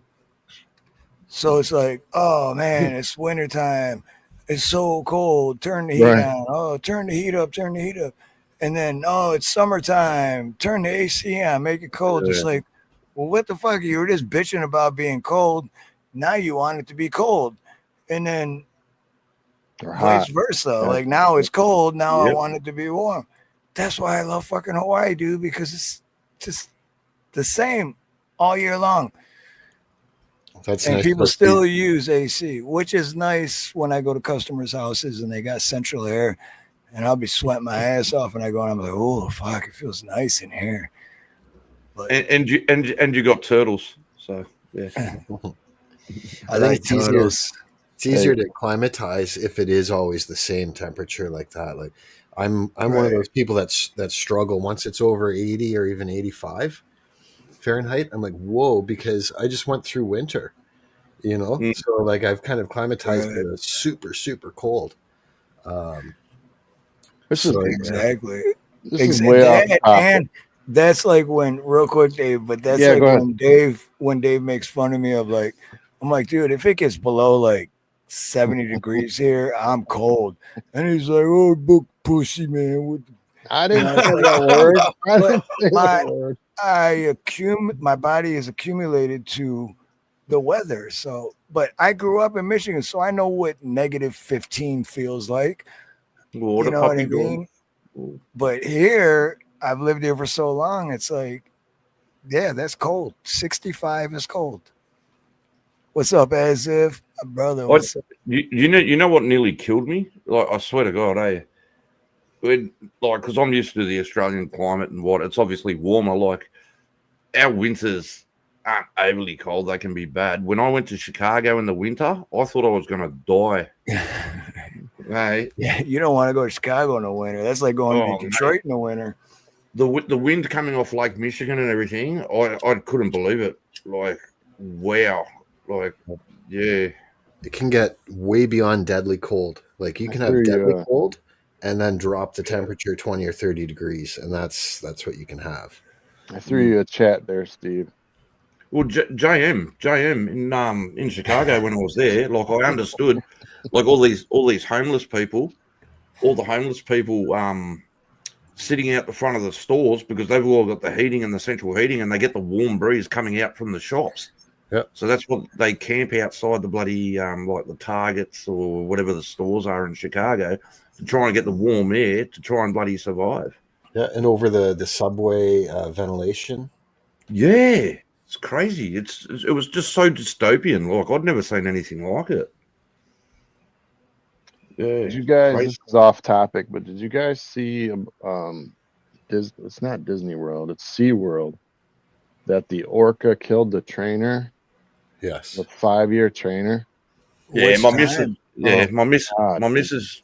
Yeah, my missus had enough of him and that, and she. She just went ham on the guy. Yeah, I can't believe that, man. bad joke. And Yeah, she was like petting its head too. Like, what are you doing to me? You know, like she rubbed the side of its face. what Was made you this think of a that? recent? Someone Was this a fired up. recent one? Yeah, that Because, Jennifer, dude, that great it's trainer weird lady. you just brought that up because I just watched a video the other day and it showed, I want to say 9 different times killer whales killed the trainer. Oh, I And it didn't like know went that. all the way back to like 2001. So They shouldn't it's be. not- Yeah, that's why I said which time. I mean, They when are you shouldn't- gonna learn? That's crazy. they shouldn't be kept in captivity. That's it. No, exactly. Yeah. I mean, dude, the name is Killer Whale. The Yeah. terrification on her face, dude. I just like I don't ever want to watch videos like that again. I was not expecting it. Before I knew it, I saw it, and I'm just like, oh my god. I've been watching, and Instagram, they're way worse than YouTube apparently because they show all kind of crap on Instagram. Oh, dude, go to Rumble, man. They show everything. Alligators grabbing dudes, pulling them in the water, all kind of stuff. Man, just Doing the death roll. I don't like watching that stuff. You know those guys that climb the buildings. This guy climbed the top of the building and then did a cartwheel on the top, and on his way down from the cartwheel, he missed. One of his foot missed, and he tried to grab the edge, but he just went off. He just went off, man, like 100-story or whatever. It Yeah, just, you gotta be in the right mood to watch that sort of I thing. couldn't watch it, and I watched like a couple of them. I'm like, God, It's disturbing. It's definitely disturbing. Oh, well, there you go. There's a little bit of knowledge. Thank you, Camellia. They're the largest members of the dolphin family. They're not actually a whale. I was unaware of that. Sounds about right. Me too. I got you, Camellia. Yeah. No, thanks for the knowledge. I remember I when always called him a whale. Yeah. I remember when watching people on a live was called Faces of Death, and that's pretty much all you would ever be able to see people actually on a live. But on Instagram, it's like on every channel I was going to, like car accidents and bikes getting hit and all kind of crazy stuff. I'm like, why are you posting that stuff? Yeah, watch all that before you go for a ride, Dave. There you go. I'm telling you, it got me thinking, man. I'm thinking when I'm on my bike. I'm just like, when I pull out on the main road, I'm like, God, man. When I'm stopped at a stoplight, I'm looking in the mirror like, God, are you going to stop behind me? Don't push me in the car. Mm-hmm. I mean, I'll jump off this bike and fly like Superman onto the side of the road, too. You know, you don't want to be paranoid, but I think Right. a decent mindset is, especially if you need the reality check, is to say, you know, everybody out there and everything that I see is out there to kill me. Yeah, Absolutely. I mean, that's how I felt when I'm on the road. Yep. Because I feel like people are on their phones too much. You know, they're too distracted. They won't mean to kill you. Dave. That's why I won't ride out here for that same reason. Dave. Yeah. Same collarbone, my left collarbone, 6 times. The same one. Yeah, it's the same one. It's all plated and pinned now and everything, right? And I've got titanium shoulder pretty much. Like I feel like Iron Man. And it's funny, I have more problems with the other shoulder that I didn't have the surgery on, which is weird. But 6 times. But one time, right? Do you know how when you see a garbage truck and all the juice drops out of the bottom? Like all the grease? Oh, yeah. Like, all the crap. So I was only a young buck. I was probably, I don't know, 21, 22 or something.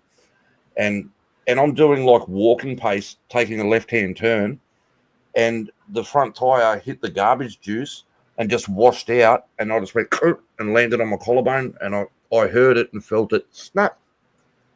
You know, like that's one of the times I broke my collarbone. So yeah, that was fun. But I remember my wife said to me once, she goes, "You got to stop riding motorbikes." And I said, "Listen, I was riding bikes before you. I will ride bikes after you." I said, I'm not stopping. Unless you cut your brake line, you know, that could happen. Oh, good on ya. Fuck it.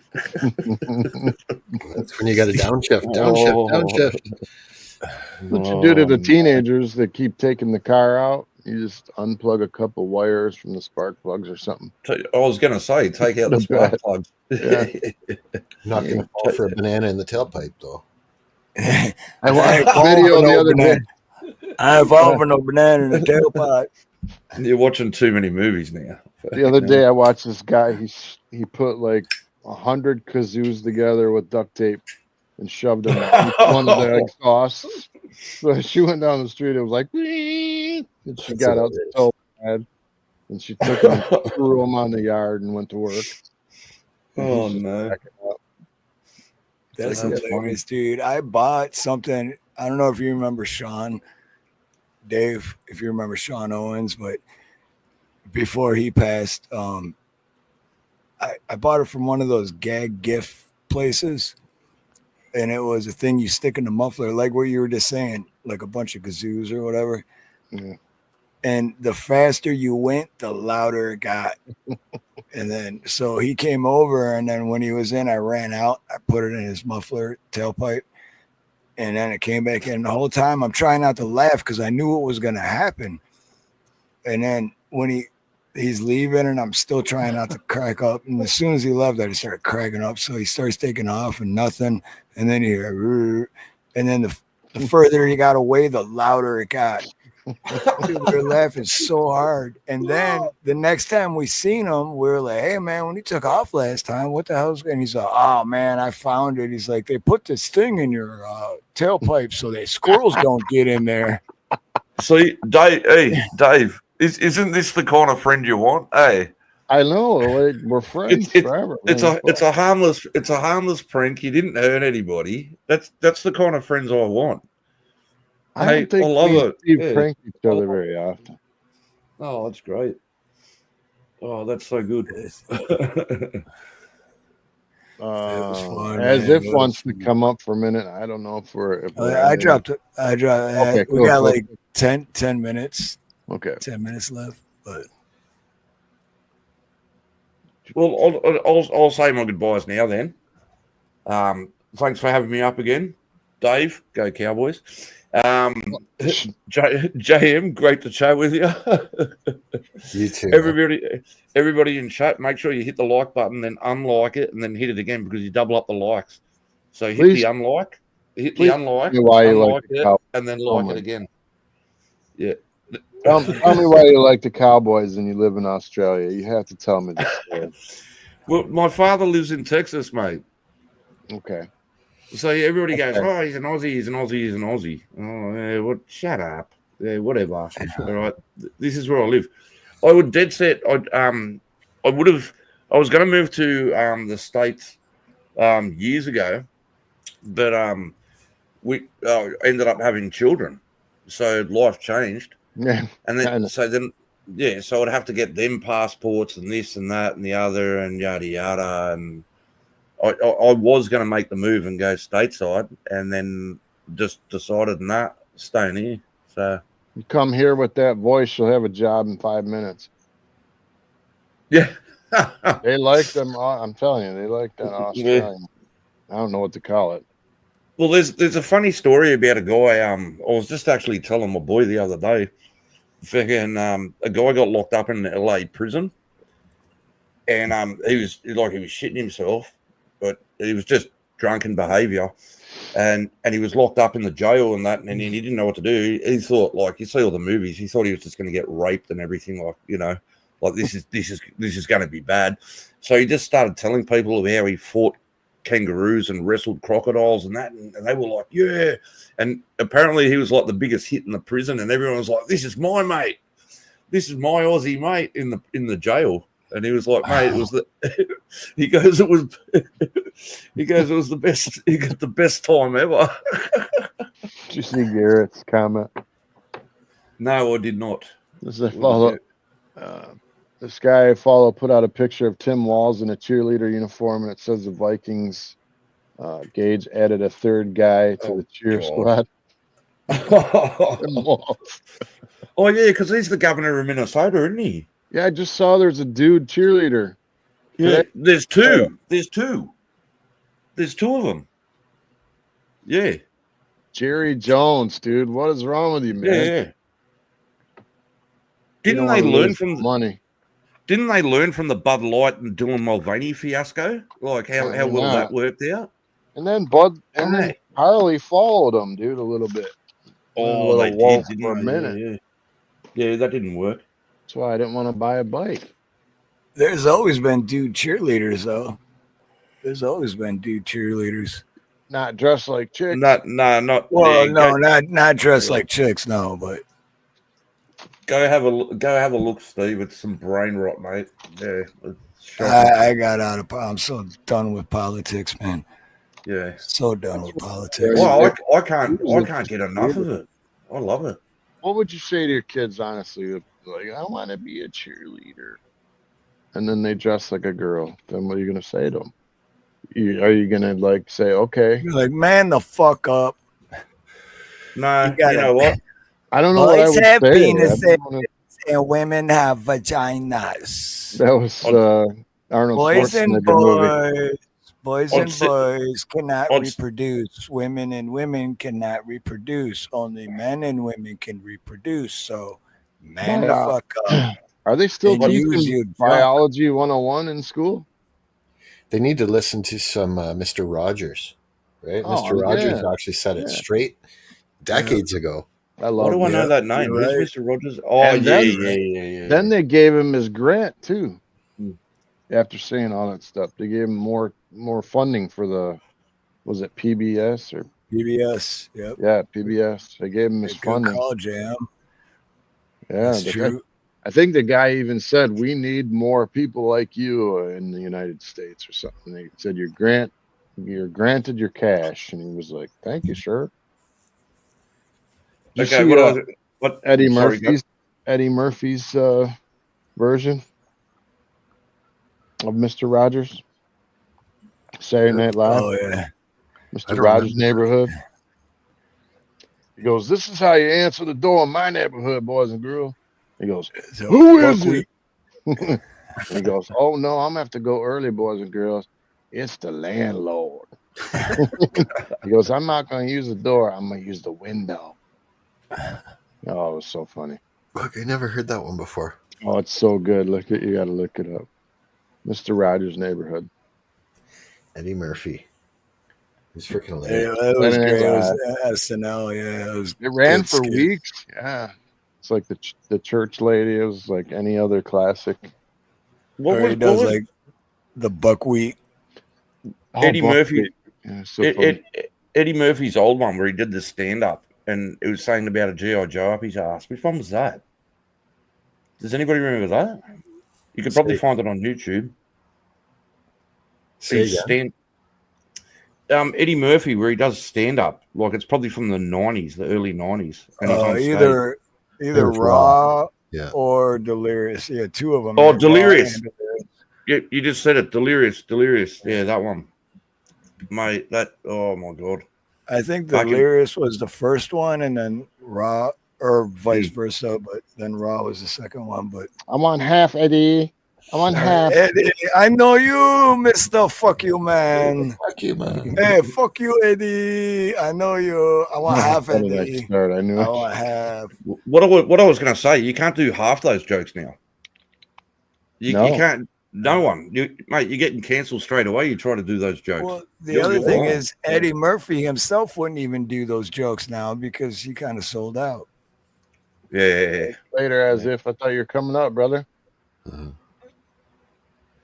Oh shit! I was saying goodbye. as if I was going. dropped What the I hell? dropped the link, brother. He said Google went to 400-step process to join or something. Oh shit. Oh, that'll be the verification thing, I think. Yeah. Anyway, much love, brother. Yeah, All love right, you, guys. brother, man. Love you as if. See you as if. All right, Steve. Thanks for having me up. Yeah, Dave. Thank you very much. JM, love you, mate. Pleasure to speak to you, even though it was only briefly. Always good to There see was you. obviously being an Australian and slightly intoxicated. I've got so much more to say, but we'll save it for another time. Snooks, later. I love you. I really do. And anyway, all right. Thanks for having me up, and I'll catch you all next time. Have a good Right day. on, brother. Much Boy. love, man.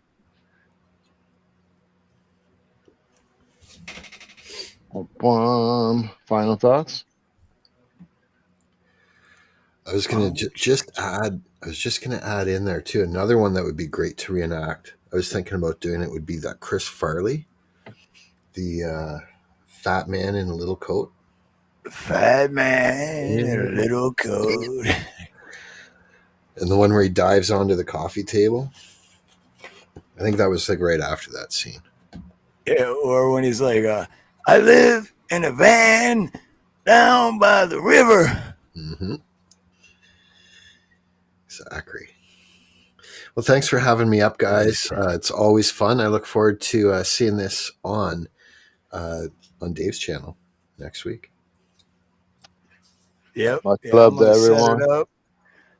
I'm going to set it up, and then once I set it up, it'll be posted. And then once it gets posted to Dave's channel, I'm also going to put a post on my channel so that just in case, because, well, I'm going to promote the shit out of it. Put it that way. Much love, everyone. Stay prayed up, like I always say. Stay prayed up. Try to do what's right, man. Everyone's watching. The little ones are watching. Love y'all. Everybody's Thanks for always coming. watching. Yeah. And that's why, and I'm not apologetic because I know I cuss a lot and I know I drink and smoke online, but the way I've always been is just always be myself. So this is me. So either you like it or you don't, you know, but Adios, Snooks. What about you, Jam? Any final thoughts? Yeah, guys, don't take things too seriously. I know it's easy to get sucked into politics. I've been there too. I love going down the rabbit holes, but just be careful where you spend your energy, right? You want to, in my opinion, you want to spend your energy focused on achieving your goals and helping out the good people around you. And certainly doing that, you know, can be helped by keeping up with some politics and keeping up with, you know, what's really been going on, studying history and all that sort of thing. But I think if you focus on that too much, you'll actually end up going backwards rather than forwards. Yeah, good stuff. That's a great point. It's easy to get sucked in. Yep. And I know because I did get sucked in for a couple of years, and then I was like, wow. It'll give you a negative thinking patterns too if you do it too much. Yeah, and that's I think what Jan was getting at is it's like, and like I always say, stay positive. It's not always easy to stay positive when you're in certain situations, but it doesn't help when you're focused on garbage. You know what I mean? Yeah. But at the same time, you know, stay up to date and know what's going. Be self-aware. Yeah, that was love that. And I'm going to stick around just for a minute or two after you shut this down, if that's okay. All right. Oh yeah, absolutely, man, absolutely, definitely. Right on. So, have a good night, everybody. Yeah, much love to everyone in chat. Much love to everyone that showed up. And as if it's your business, dude, drive careful, brother. And hope you get to your next destination safe and everything's good. And Snooks, I'm glad you came back. And I don't know what you had going on, but I hope everything worked out good.